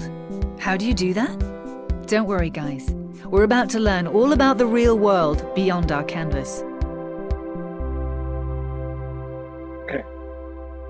So, pause. So another challenge with falling in love with your idea many times is people. So 2 things. One is people are wary to share their idea. Have you noticed? I'm sure many of you in this room are like that. That's it. You can see they look weary, afraid, don't share their idea. No, so come and steal. Before they steal my idea. It's not I say weary. Right? Before they come and steal my idea. Oh my God, no, this idea that after I fasted and prayed for 7 days. Right? They don't want to tell anybody the idea. But it is the truth. Ideas are a dime a dozen. Have you heard that before? A dime a dozen. What does this mean? It means that ideas are cheap. Ideas are very, very cheap. I can bet you that no matter the idea you have here, there are at least 1,000 people that have the same idea. In fact, this is my theory. My theory is that every once in a while, God sends out the angel of idea out of heaven. And that angel, as he flies around or she flies around, he just drops all the idea everywhere. And everybody gets the idea. In fact, let me tell you how bad is it. I'm working on something really interesting. Like even me, I didn't know how interesting it was. It was just really, really, very, very basic. I just wanted to solve a very, very small problem, very straightforward, very direct. I go to talk to someone in the not-for-profit space and they're like, oh my God, what you're working on, this is incredible, this is mind-blowing, this is all of these great things. So now I'm like, oh my God, I'm like a genius. Like you think about incredible solutions. I'm about to register the domain for this idea, and the domain has already been taken. And whenever I see a domain taken, I always go and see what are people really doing with the domain that they took. Some people just park it, some people, and I go and check the idea, and it's exactly what I want to do. Exactly. Like exactly. And they are doing it already for like 5 years. They've been doing it. Exactly. Me, genius level IQ. Can you want to try? But it's been on for 5 years. Does that mean I won't do it? No, I'll still do it.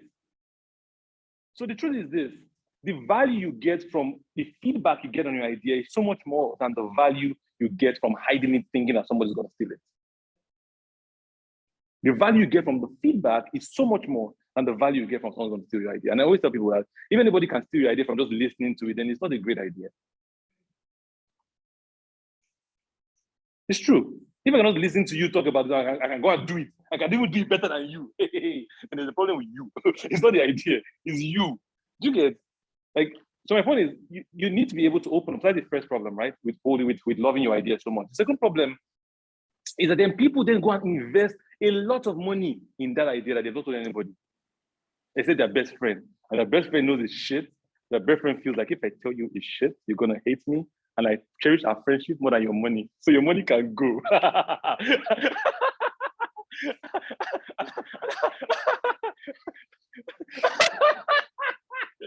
And our friendship can stay.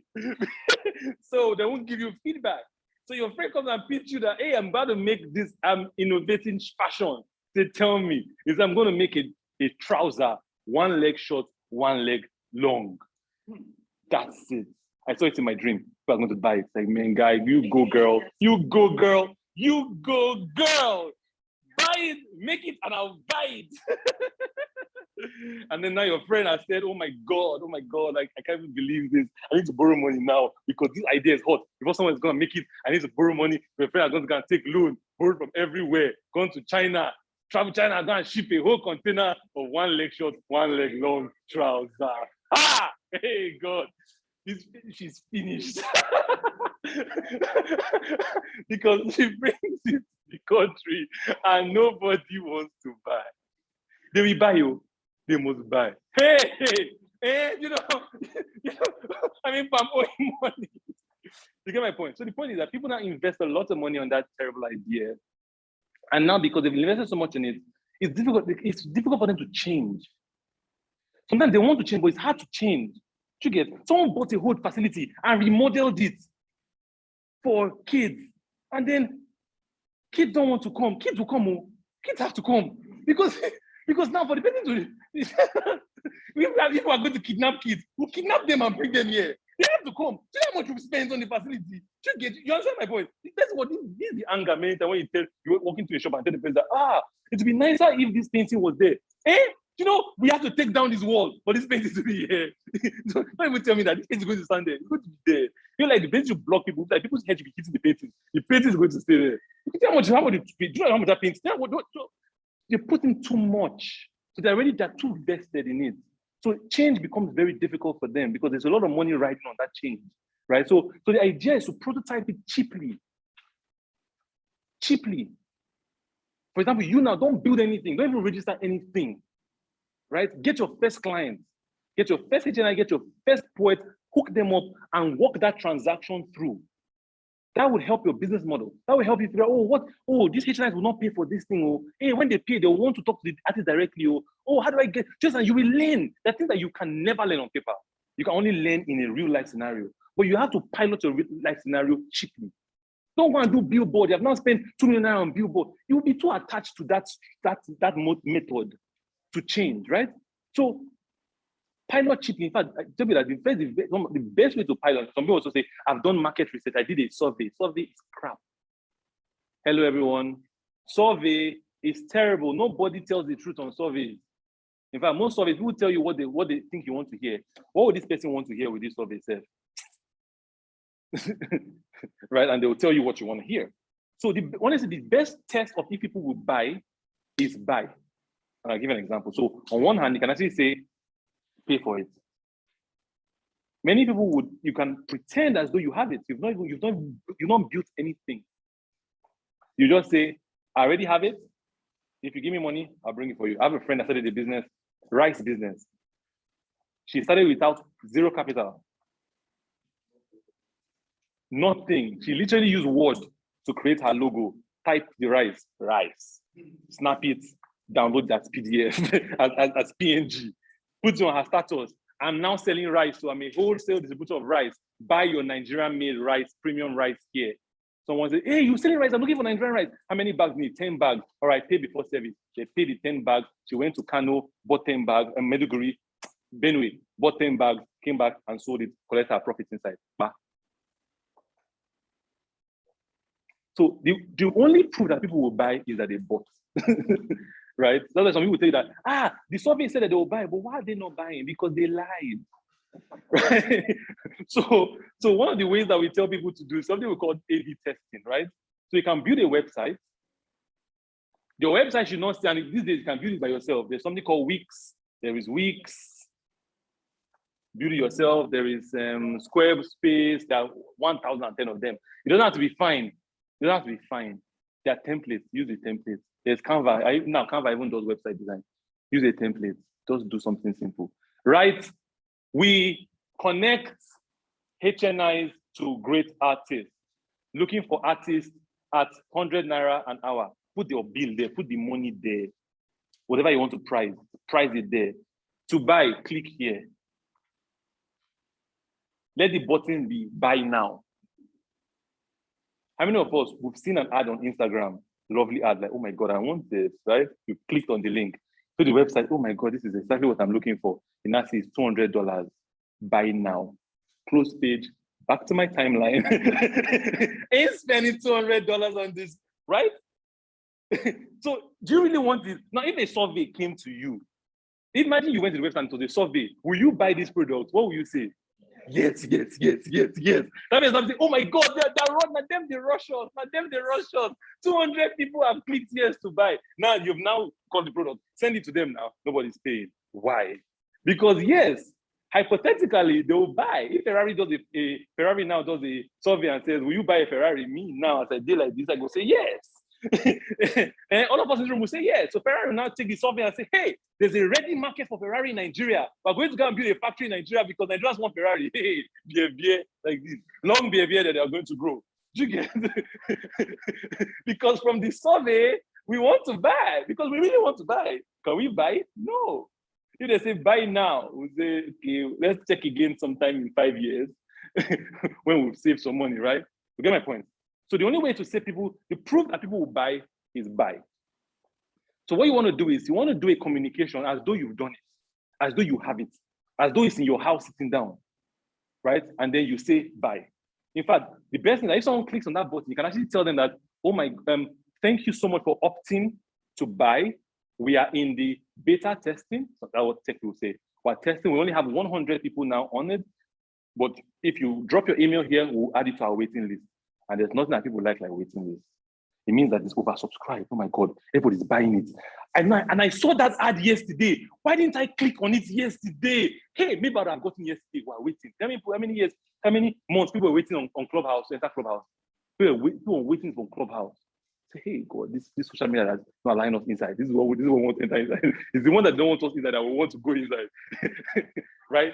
But that act of clicking, when they saw the money and they said, I still want to buy, tells that if they had the money, they would have bought. In fact, if you want to go the extra mile, don't make it a fraud though. Calculate the money. Just send them to pay stack, they'll pay. Then you tell them it takes 2 days to ship to you. You will go now buy it and now whatever, right? And deliver. My point is that the only proof of people buying is buying. So don't invest so much money in your idea. Don't. Like it's terrible because it makes you too attached. That's why you will not evolve. That's why I spent 300,000 on logo. So now say the color is not okay. Yeah. You really like the color. You must like the color. What's the meaning of the color? Is not okay. How much I paid graphic designer for this logo? 300,000 naira. You don't like the color. You will like the color. You must like the color. Go to Canva, make logo yourself. Just that, or you go and spend 500K to build a website. Then someone now say it's not clicking. I'll help you click it. Bring your phone. I'll click it. I'll click it for you. All right. Are we okay? All right, you go. Next video.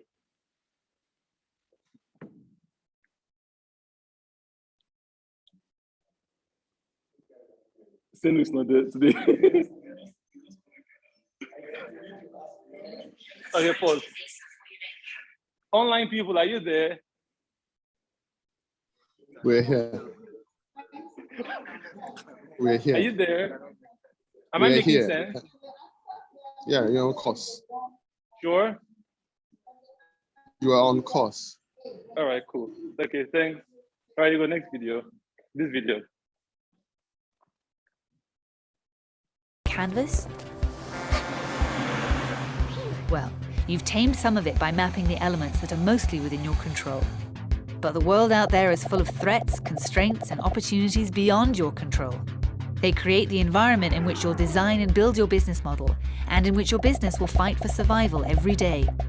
Just because you can't control these factors doesn't mean you can't and shouldn't account for them in your model.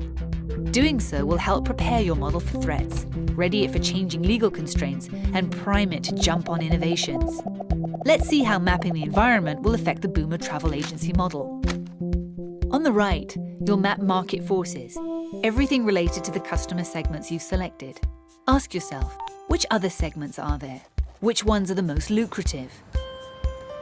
Looks like Beth's discovered a segment of boomers with a range of disposable wealth. You could ask, which segments are growing and what do they most want? And why might your customers resist?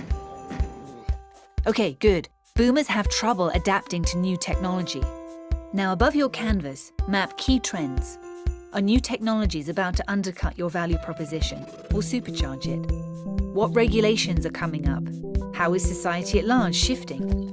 Right, Carl, rising medical costs could weigh heavily on your customers. Now to the left, map industry forces. Who are your main competitors? What advantages do their business models provide? Could they crush you?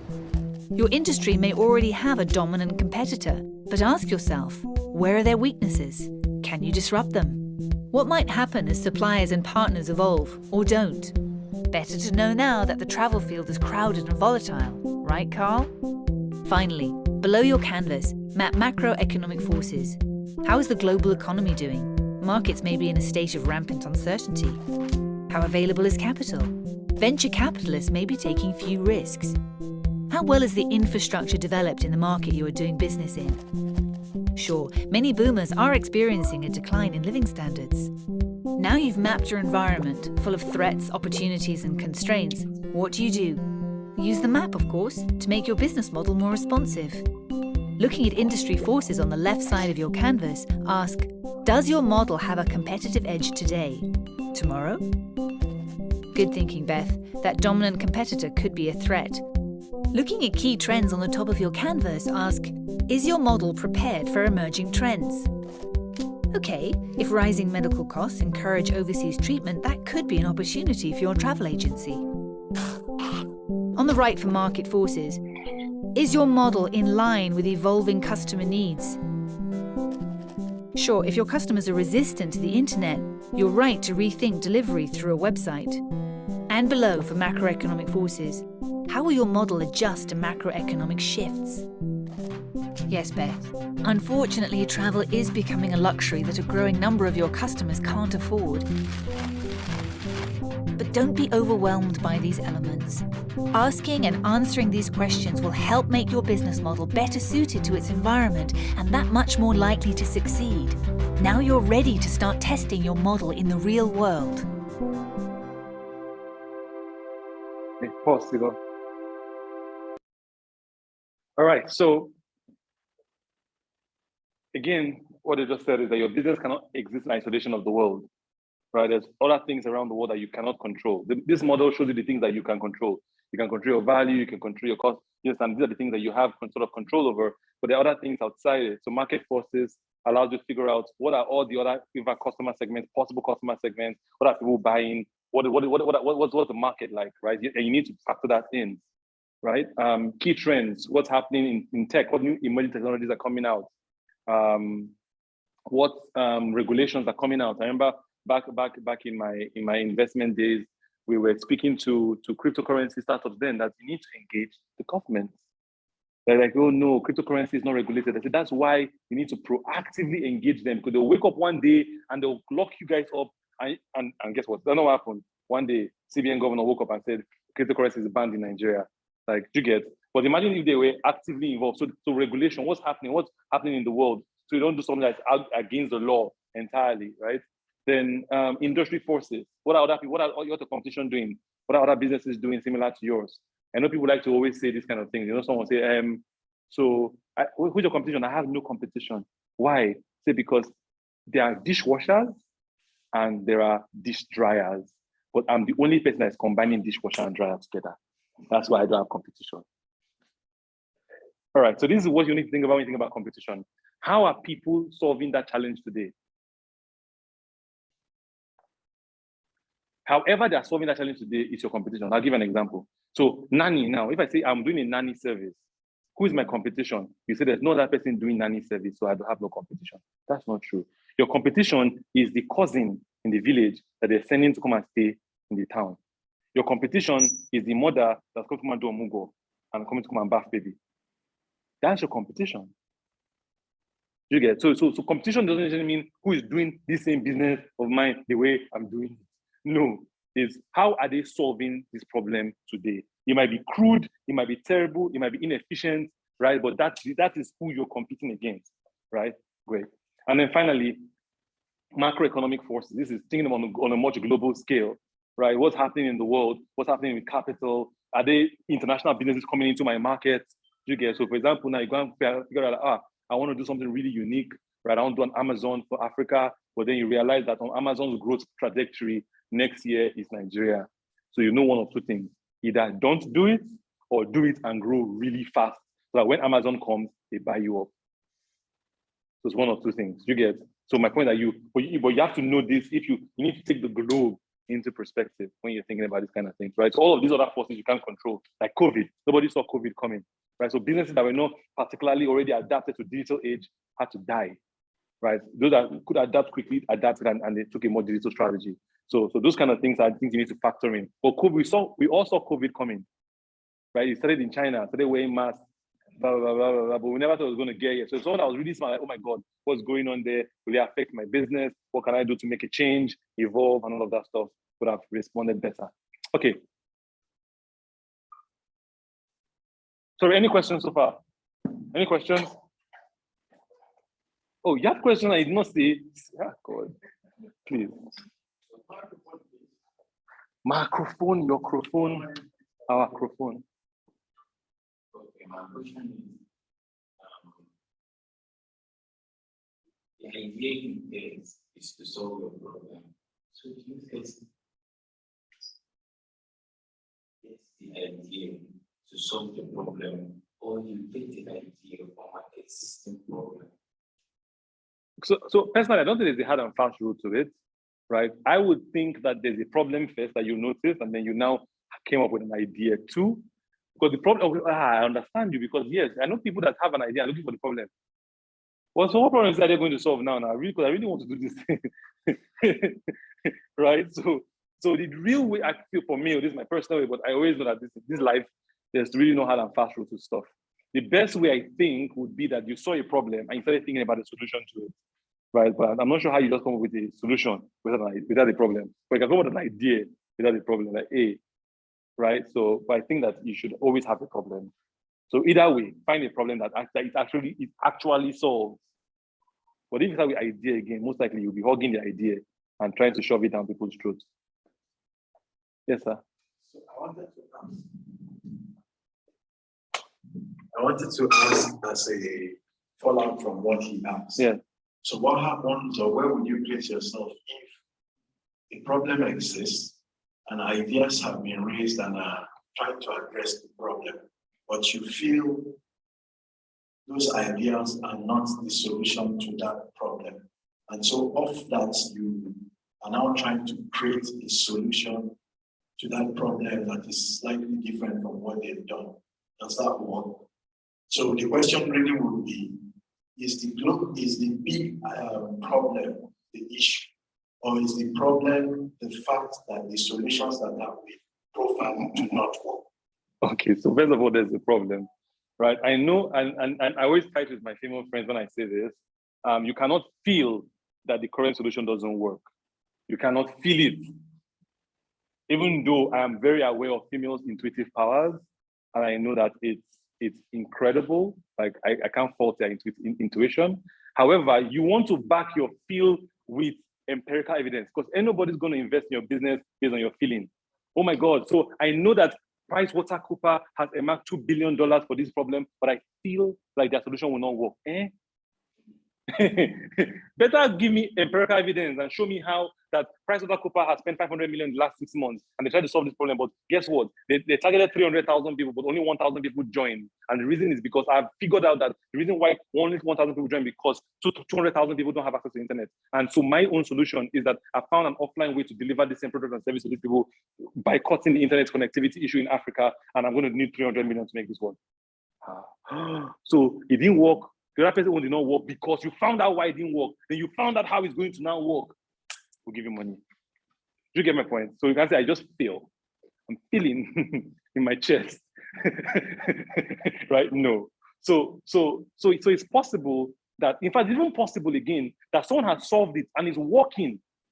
But it may be possible that yours is just faster.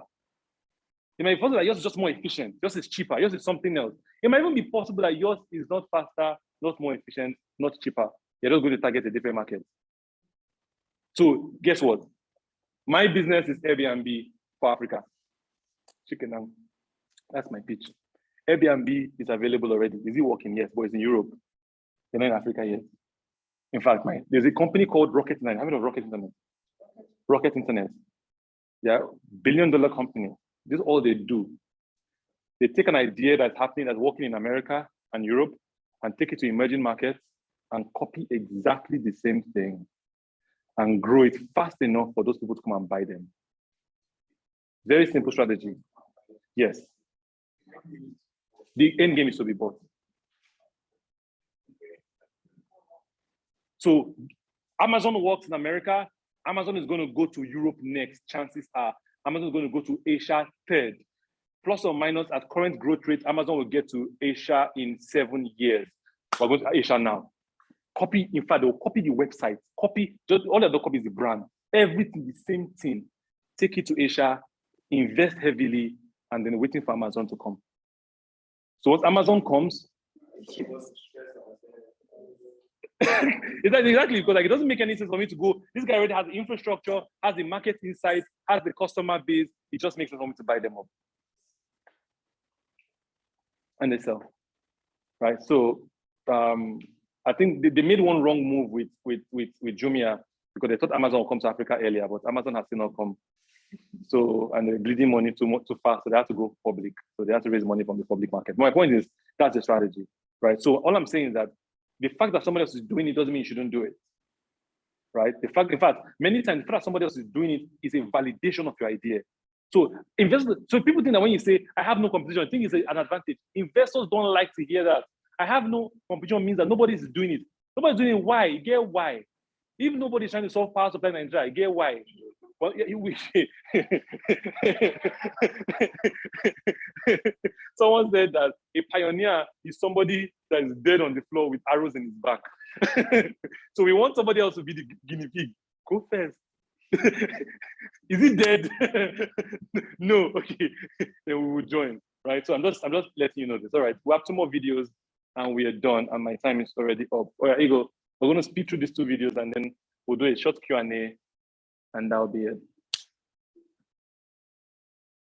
Is it 2 or 1 more? This is the last one? Okay. All right, you've got your model, you made your best guess, it's time to fail. I know it's hard to hear, but even your most promising prototype is pretty certain to fail. Many of your hypotheses are bound to be wrong. Luckily, the canvas makes it easy to adapt, as long as your mistakes are cheap and you act quickly to fix them. See, the only judge of a business model is your future customer. What you've created so far are just hypotheses, guesses that need to be true for your business model to succeed. You have to test these hypotheses. Fail or succeed, learn, then adjust. This process is known as customer development and lean startup. Begin by explicitly stating the most important hypotheses underlying your business model. Okay, you believe that boomers crave custom travel experiences that are tailored to their needs, and that a great brand can overcome a dominant competitor's advantage. Great. Now get out into the world and see if you're right. You can conduct low-cost experiments to test your most important hypotheses. Talk to your distributors, potential partners, and industry experts. But most importantly, talk to your prospective customers. They're likely to have questions and concerns that never crossed your mind. The idea of overseas travel might be stressful for your customers. Money could be a concern, or there might just be a general lack of interest. Yes, learning that overseas travel is not attractive to many of your customers can feel like a major setback. But what you learn in the field can also lead you to unexpected opportunities, like the fact that retirement is cheaper overseas. And this might lead you to modify your original idea in favor of something new. As you gain confidence with your model, you should intensify testing. You'll succeed in some ways, but you'll fail in others because there will always be factors that you can't foresee from your office. If you adapt rapidly and cheaply, you can account for these factors. Solutions like quality assurance for high standards might be easier to implement through retirement village franchises. The more you test, the more you learn, the more your model matures. It's time to start thinking about business models in a revolutionary new way. The era of the fixed business plan is over. To compete today, you need an evolving business model. And if you document your evolution, you can play back your canvases like a flip book, a valuable documentation of your increasingly viable business model. Now your business model is not just a bunch of guesses. You've tested, adapted, and your business model is now likely to succeed. You're ready for the next step. It's time to pitch your model.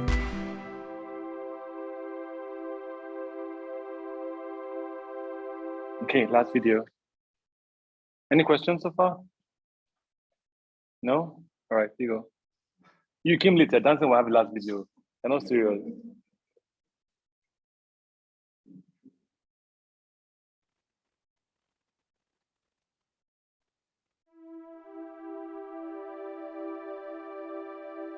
You've done a lot of great work on your canvas, and the result is a business model that you're ready to pitch. Sharing your work with others for the first time can be intimidating. But remember, you know the model inside out, and I'll help you along the way. So go ahead, pitch it. Huh? Ooh, not like that. Showing the model all at once is cognitive murder. There's way too much info there to digest. You wrote it like a story, so tell it like a story, scene by scene. Use sticky notes to fill in the boxes one at a time as you explain them. Go on, try it. We're going to match retiring baby boomers with overseas retirement communities run by franchisees. These are the two customer segments we're targeting. Good. Now make it even more real for them. 10,000 boomers are retiring every day, like the Andersons, who can barely scrape by in Florida, but can live like kings in Brazil. Okay, now continue the story with the next logical box. For the retirees, our value proposition is affordable, high-quality retirement. We've taken the guesswork out of finding an overseas location that will be comfortable, affordable, and fun. And for our franchisees, we'll offer customer acquisition through thousands of high-quality leads. How will we monetize this? By charging retirees a modest monthly fee and collecting franchising fees. They pay us for both leads and a trusted brand. We already have 5 letters of intent from potential franchisees, valued at over $1 million. Now reinforce your case by explaining what you learned from your testing. Admitting your failures to investors and partners may seem unorthodox, but it shows your model is stronger for having been real-world tested and adapted. We also learned from extensive research and some failed pilot offerings that many of our customers aren't just dissatisfied with their retirement options at home, they won't be able to keep up with medical costs either. You're doing great. Now walk them through the rest of your model. 4 out of 5 customers we spoke to don't trust overseas options. By applying a local brand Emerging to communications technologies, they'll never feel too far away. Services like Skype and FaceTime make connecting with family as easy as pressing a button. Continue to grow. And though our revenue numbers may seem ambitious, they're based on over $1 million in pre-sales to customers.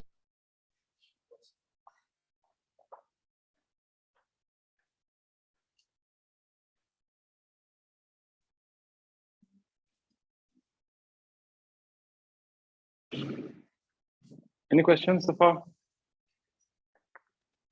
I think the video already ended, so it's basically how you pitch your idea. I think tomorrow's session, you have Lanray, Dr. Lanray Phillips, great guy, great mentor for me.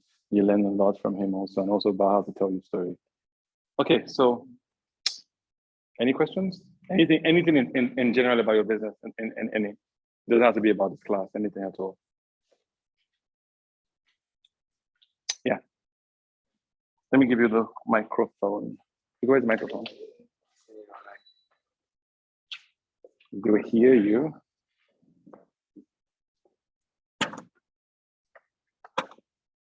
Is it Mr. Phillips? Is it Mr. Phillips?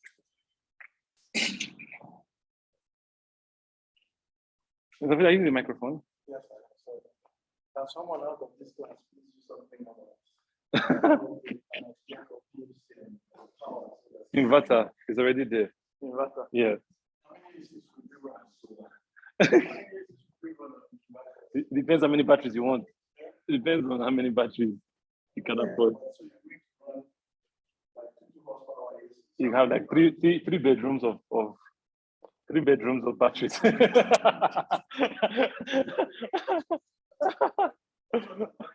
Yeah, that's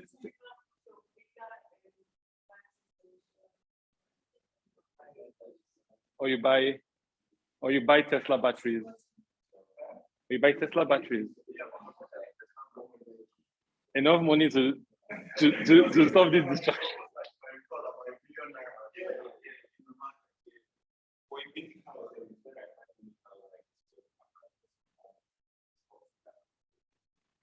$500K, that's even small. That's small. My inverter with also like $500K. So okay.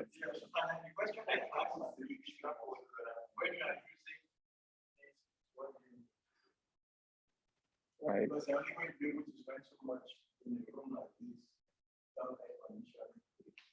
Yeah, change the design of your building to allow for natural air. All right, your question. Okay. For an artist, just as you were saying, for an artist, I don't know how to frame the question exactly, but how do you make money from art? So I guess they have like how to see like the poets, just like she said, the poet and artist. I know you need to like go here and art in management, all of that. I get all of that part and getting there. But how do you make money in your current state where you are at and growing? Okay, thanks. I didn't need this. Okay, anyhow, this has been my problem with so there's this burning conversation about art versus tech, right? And Mr. Philip knows where my position stands. Art versus tech. And the purist artists, which I started at the beginning of the conversation, keep saying that tech keeps getting all the funding and art doesn't get any funding. Okay, great. You're one of those purist people. But then I say that that's not true. Art is getting funding every day. It's just not art like you think it to be. So what tech really quickly realizes that tech for, Mr. Philip has this saying that tech, not this Mr. Philip, the one you'll see tomorrow, is it tech in teching nothing if tech is not bringing money. Tech ain't teching nothing if tech ain't bringing money. And tech will quickly realize this. It really didn't matter what lines of code you wrote. It didn't matter how beautiful your code was. It didn't matter how fancy the website was. If it wasn't solving your problem, you won't pay. And so if it's about problem solving, then all I have to do is solve your problem, right? Artists on the flip side want you to appreciate art for art's sake.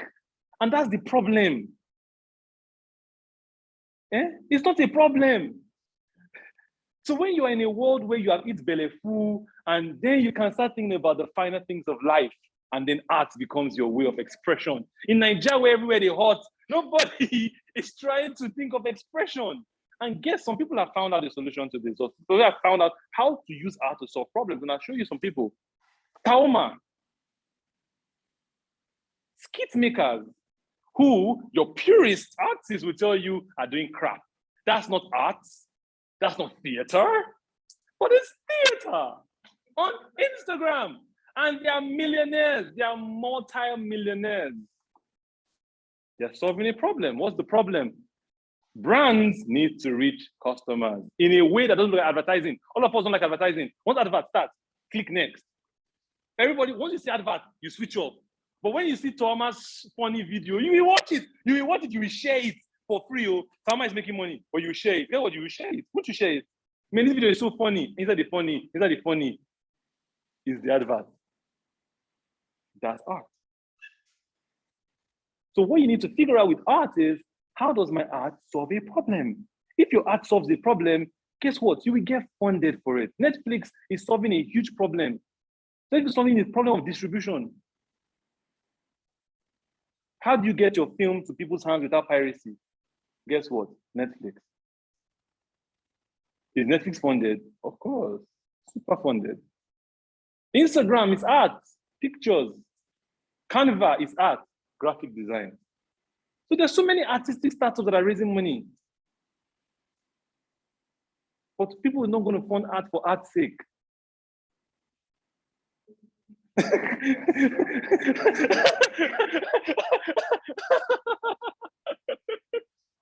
Yeah, what's the question? All right, Debbie, unmute and ask.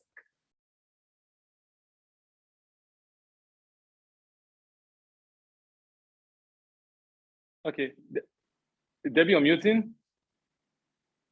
All right, maybe ask while we're waiting for Debbie. When I came the first day, I didn't forget what I feel because I believe I'm over talented, but I'm not translated to money. The many things I want to do. And so I told someone, because the focus of what you need, I know what of them. And okay, like, I just went for this Titan, sorry, I'll try to do this Titan, whatever. And I was, selling to them the website that will encompass all these talents.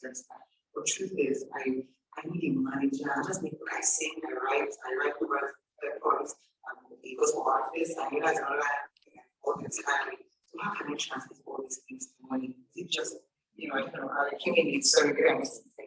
It's okay. I have one advice for you. There's a book. Go and buy this book. It's called Essentialism.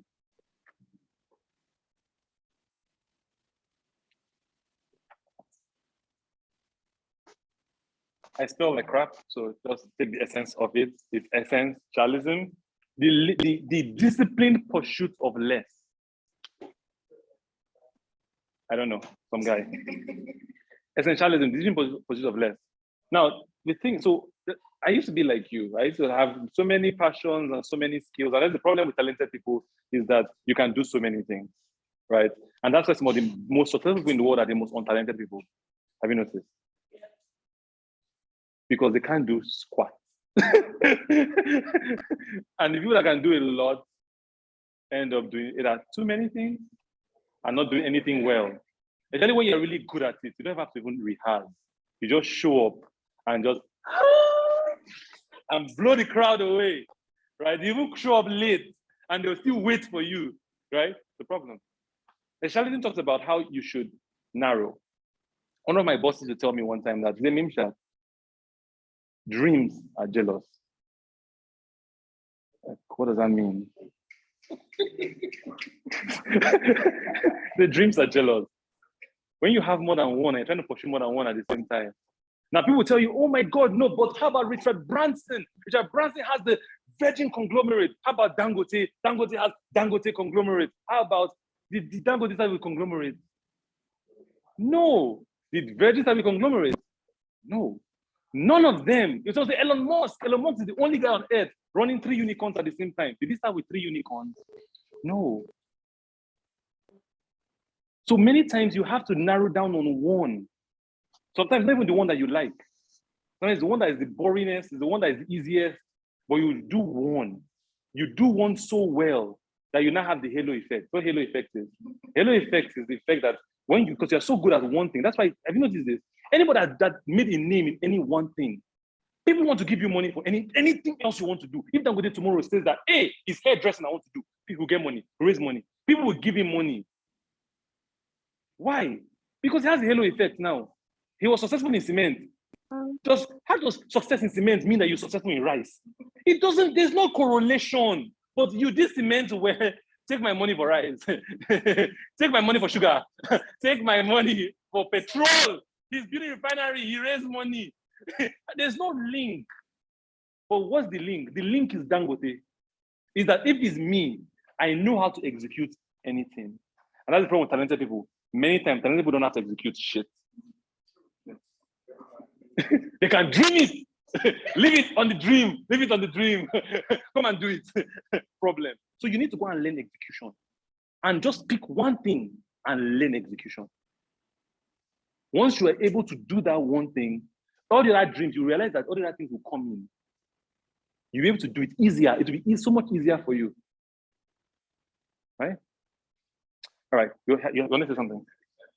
Okay, Debbie, are you ready for us? Yes, I'm ready. All right, Debbie, what's up? I'm fine.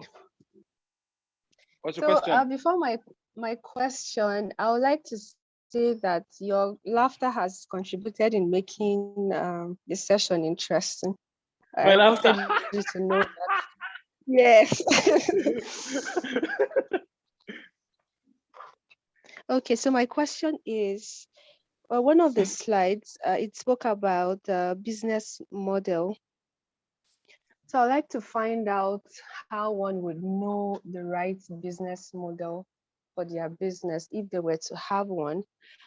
And also, after picking the right business model, how does one test it? I think there was also a slide that spoke about once you have identified one, you can go ahead and run a test. Okay. So these are my questions. Thank you, Debbie. Clearly, you were either not listening, not around, or just joining or something. So what we're going to do for you, Debbie, is this. We're going to send you all the videos. They're all on YouTube. Igor is going to drop on the WhatsApp group all the links to all the videos so you can go watch them. And I'm sure literally all the answers you've asked are inside the videos, right? So there'll be no point in me reiterating. So it's all in the videos. Okay. Okay? All right. Thank you. Perfecto. Sure. But now if you check the videos out and you still don't understand, message. I'll get message Mr. Philip and I'll get it and I'll respond to you. Okay? All right. Thank you. Perfecto. You're welcome. All right. Anybody else? Yes, sir. I just want to talk around pricing. Okay. Yes, the dynamics of pricing, especially in our system. Okay. So pricing, so there's a fundamental way to do pricing, right? The easiest way to do pricing is how much does it cost to produce the product? X, right? So now cost of product does not necessarily mean just the product itself, but everything, NEPA, power, taxes, staff, salary, everything, logistics, everything. What's the cost of one product? What's the unit cost of one product, right? Then what's your markup? Markup is what percentage profit do I need to make to survive as a person, right? In my own climb, add it. Typically, a good markup is like 50%-ish, right? And then you get your price. That's the fundamental way to make pricing. However, pricing is a little bit more complicated than that, in that you're also thinking about other things. So there are things you might be thinking about, like, okay, I want my product to not just be a commodity. I want it to be a statement. So for example, kaftans, I'm gonna just make kaftans. Normally, for me, as a small boy. 40,000 with material, without material. With material, right? So he sells kaftans 40K material. There are these guys in Abuja now called Africana. Their cheapest kaftan is 100K. It's not because they will sell less than this guy or better than this guy. Their material is not better than his material. But guess what? It's a statement. If I enter anywhere with that their gold logo, you just know that this guy spent 100K on his kaftan. It's most likely a big boy. Right? So it's a statement. It's like Mercedes. Mercedes is a statement. It's not just a car. It's a statement. It's a Philip. He's driving a Merc. Right? So my point is that you can decide that, okay, even if I add my markup, my product is supposed to be 5K. But if it's 5K, people will just kill me with work. All these fancy people that don't have money. I don't want to be dealing with pop-up people. So I'm just going to up my product to 500K. All I need is 3 clients a year. And I'm fine. But you have to also ask yourself, do I have the network to get these 3 clients?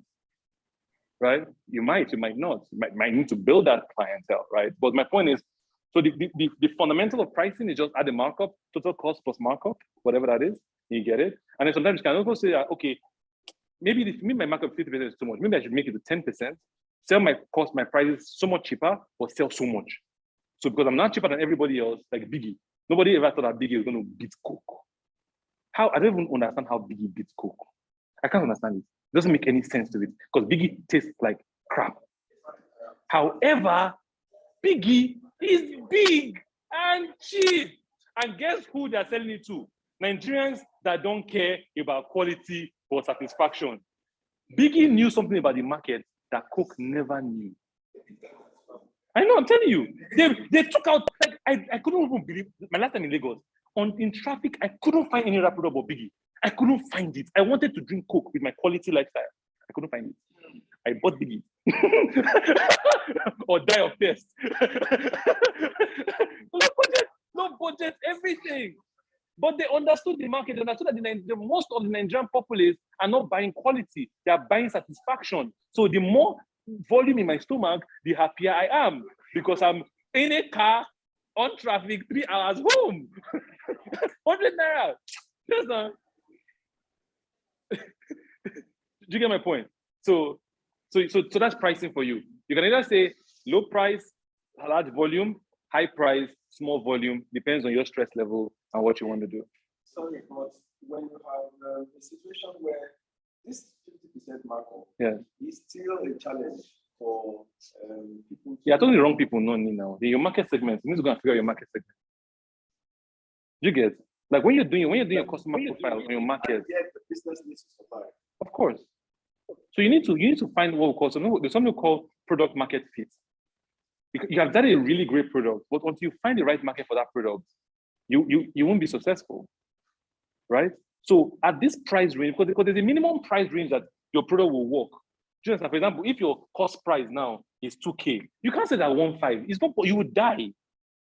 Do you get? So it's not even practical. The least you can do is say that 2K, and that 2K means you're going to be breaking even and you're not going to have any extra. So it doesn't even make sense to say that 2K, right? So at worst, the best you can do is 2.5. Now, if nobody's buying it at 2.5, then you're sent to the wrong market. Clearly. Or maybe it's not, or the problem is not headache enough for 2.5. Do you get? There are people today buying black market fuel at 3.5, what today? 3.5 per for 10 liters. That's 350 naira per liter. Pump price is 160 naira. I'm buying it at almost 3 times the price. But the headache of moving and the alternative is Uber. And Uber, really, if I calculate my Uber cost per liter, is almost 500 or 600 naira per liter. So it's cheaper for me to still buy. So the alternative for me as a person, but there's some people that they will never buy that thing. They'll rather park their car home and trek. Also, it's better for that they'll park their car home and enter along. So for them, the alternative to black market is not Uber. My alternative is Uber. His alternative is along. So along is cheaper. So the along for him might be cheaper than 3,350 naira per liter. So that's when you think about your competition, is how does the person solve the problem without you? So if you figure out like my pricing doesn't work for this market, then maybe that's not your market, and maybe you have the wrong product entirely. You have to find something cheaper, right? Okay. Any other questions? Is you want to say something? You want to say something? Okay. All right. So I'm going to end with this, right? And then we can. So first of all, this is my social media. Follow me on all Instagram and Twitter. I'm more active on Instagram than Twitter, so you can follow me at Mimsha King. I typically have some of these sessions where I talk. I invite someone over to talk, so we can you can join, and mostly online. There's a training I do every year that Mr. Philip is trying to pull to this hub. It's called, he's going to talk about, it's called design thinking. So design thinking basically, so this is just business modeling. This is just one thing. Design thinking takes you from how do you start up, how do you even find an idea, all the way to prototyping, all the way to finally having something you can actually take to the market. The main essence of that session is typically done for 2 weeks, is that by the end of that program, you will have a product that you can start selling immediately, right? It's a workshop. I typically don't like trainings. Trainings, I'm talking to you, I'm not sure, just Workshop is you're working on it as we are going through. So every day you build another building block, until you're ready to launch something at the end of the program. So we'll think about doing it. Typically a paid event. So if we're doing it, British Council can sponsor. British Council, if you're listening out there, this is a great place to put your money. All right, right. But we would do it, and they would, since you're already on the group, you're already on the database, we'll communicate when it's time. Last thing I was going to say is this: you have to realize something. It doesn't really matter if you think something is shitty. It only matters what the customer thinks. See the way, like, purists would tell you that 50 Shades of Grey is a terrible book, but it's making billions. Is the way me and you would say that Biggie is a shitty product, but it's making billions. So really, the only person that really matters is the customer. Right, so remember this. All right, thank you so much.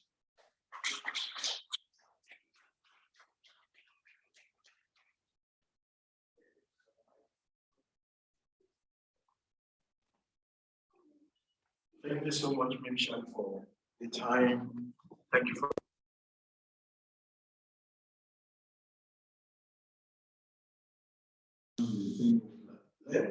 model, business model.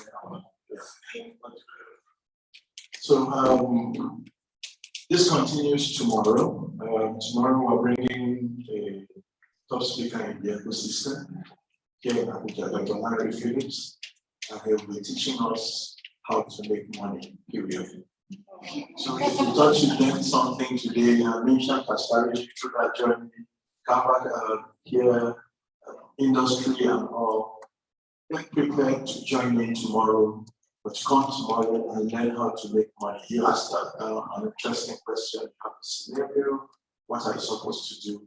Come and see how it works practically and what practical knowledge you truly can apply to your business or to your industry and see how you can scale from there. So thank you everyone, online participants, you're wonderful. Thank you for your time. Thank you for coming early. For all those who came in early, we celebrate you. For those who couldn't, because the price of Uber had gone up, or because fuel was a challenge, and some people had to work from Berger, that's okay. So we look forward to meeting or seeing you guys tomorrow. Like I said, once again, thank you for coming. Have a lovely, lovely day. Thank you.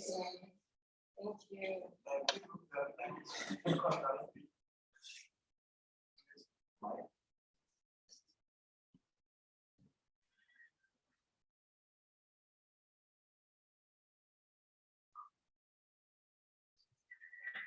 you.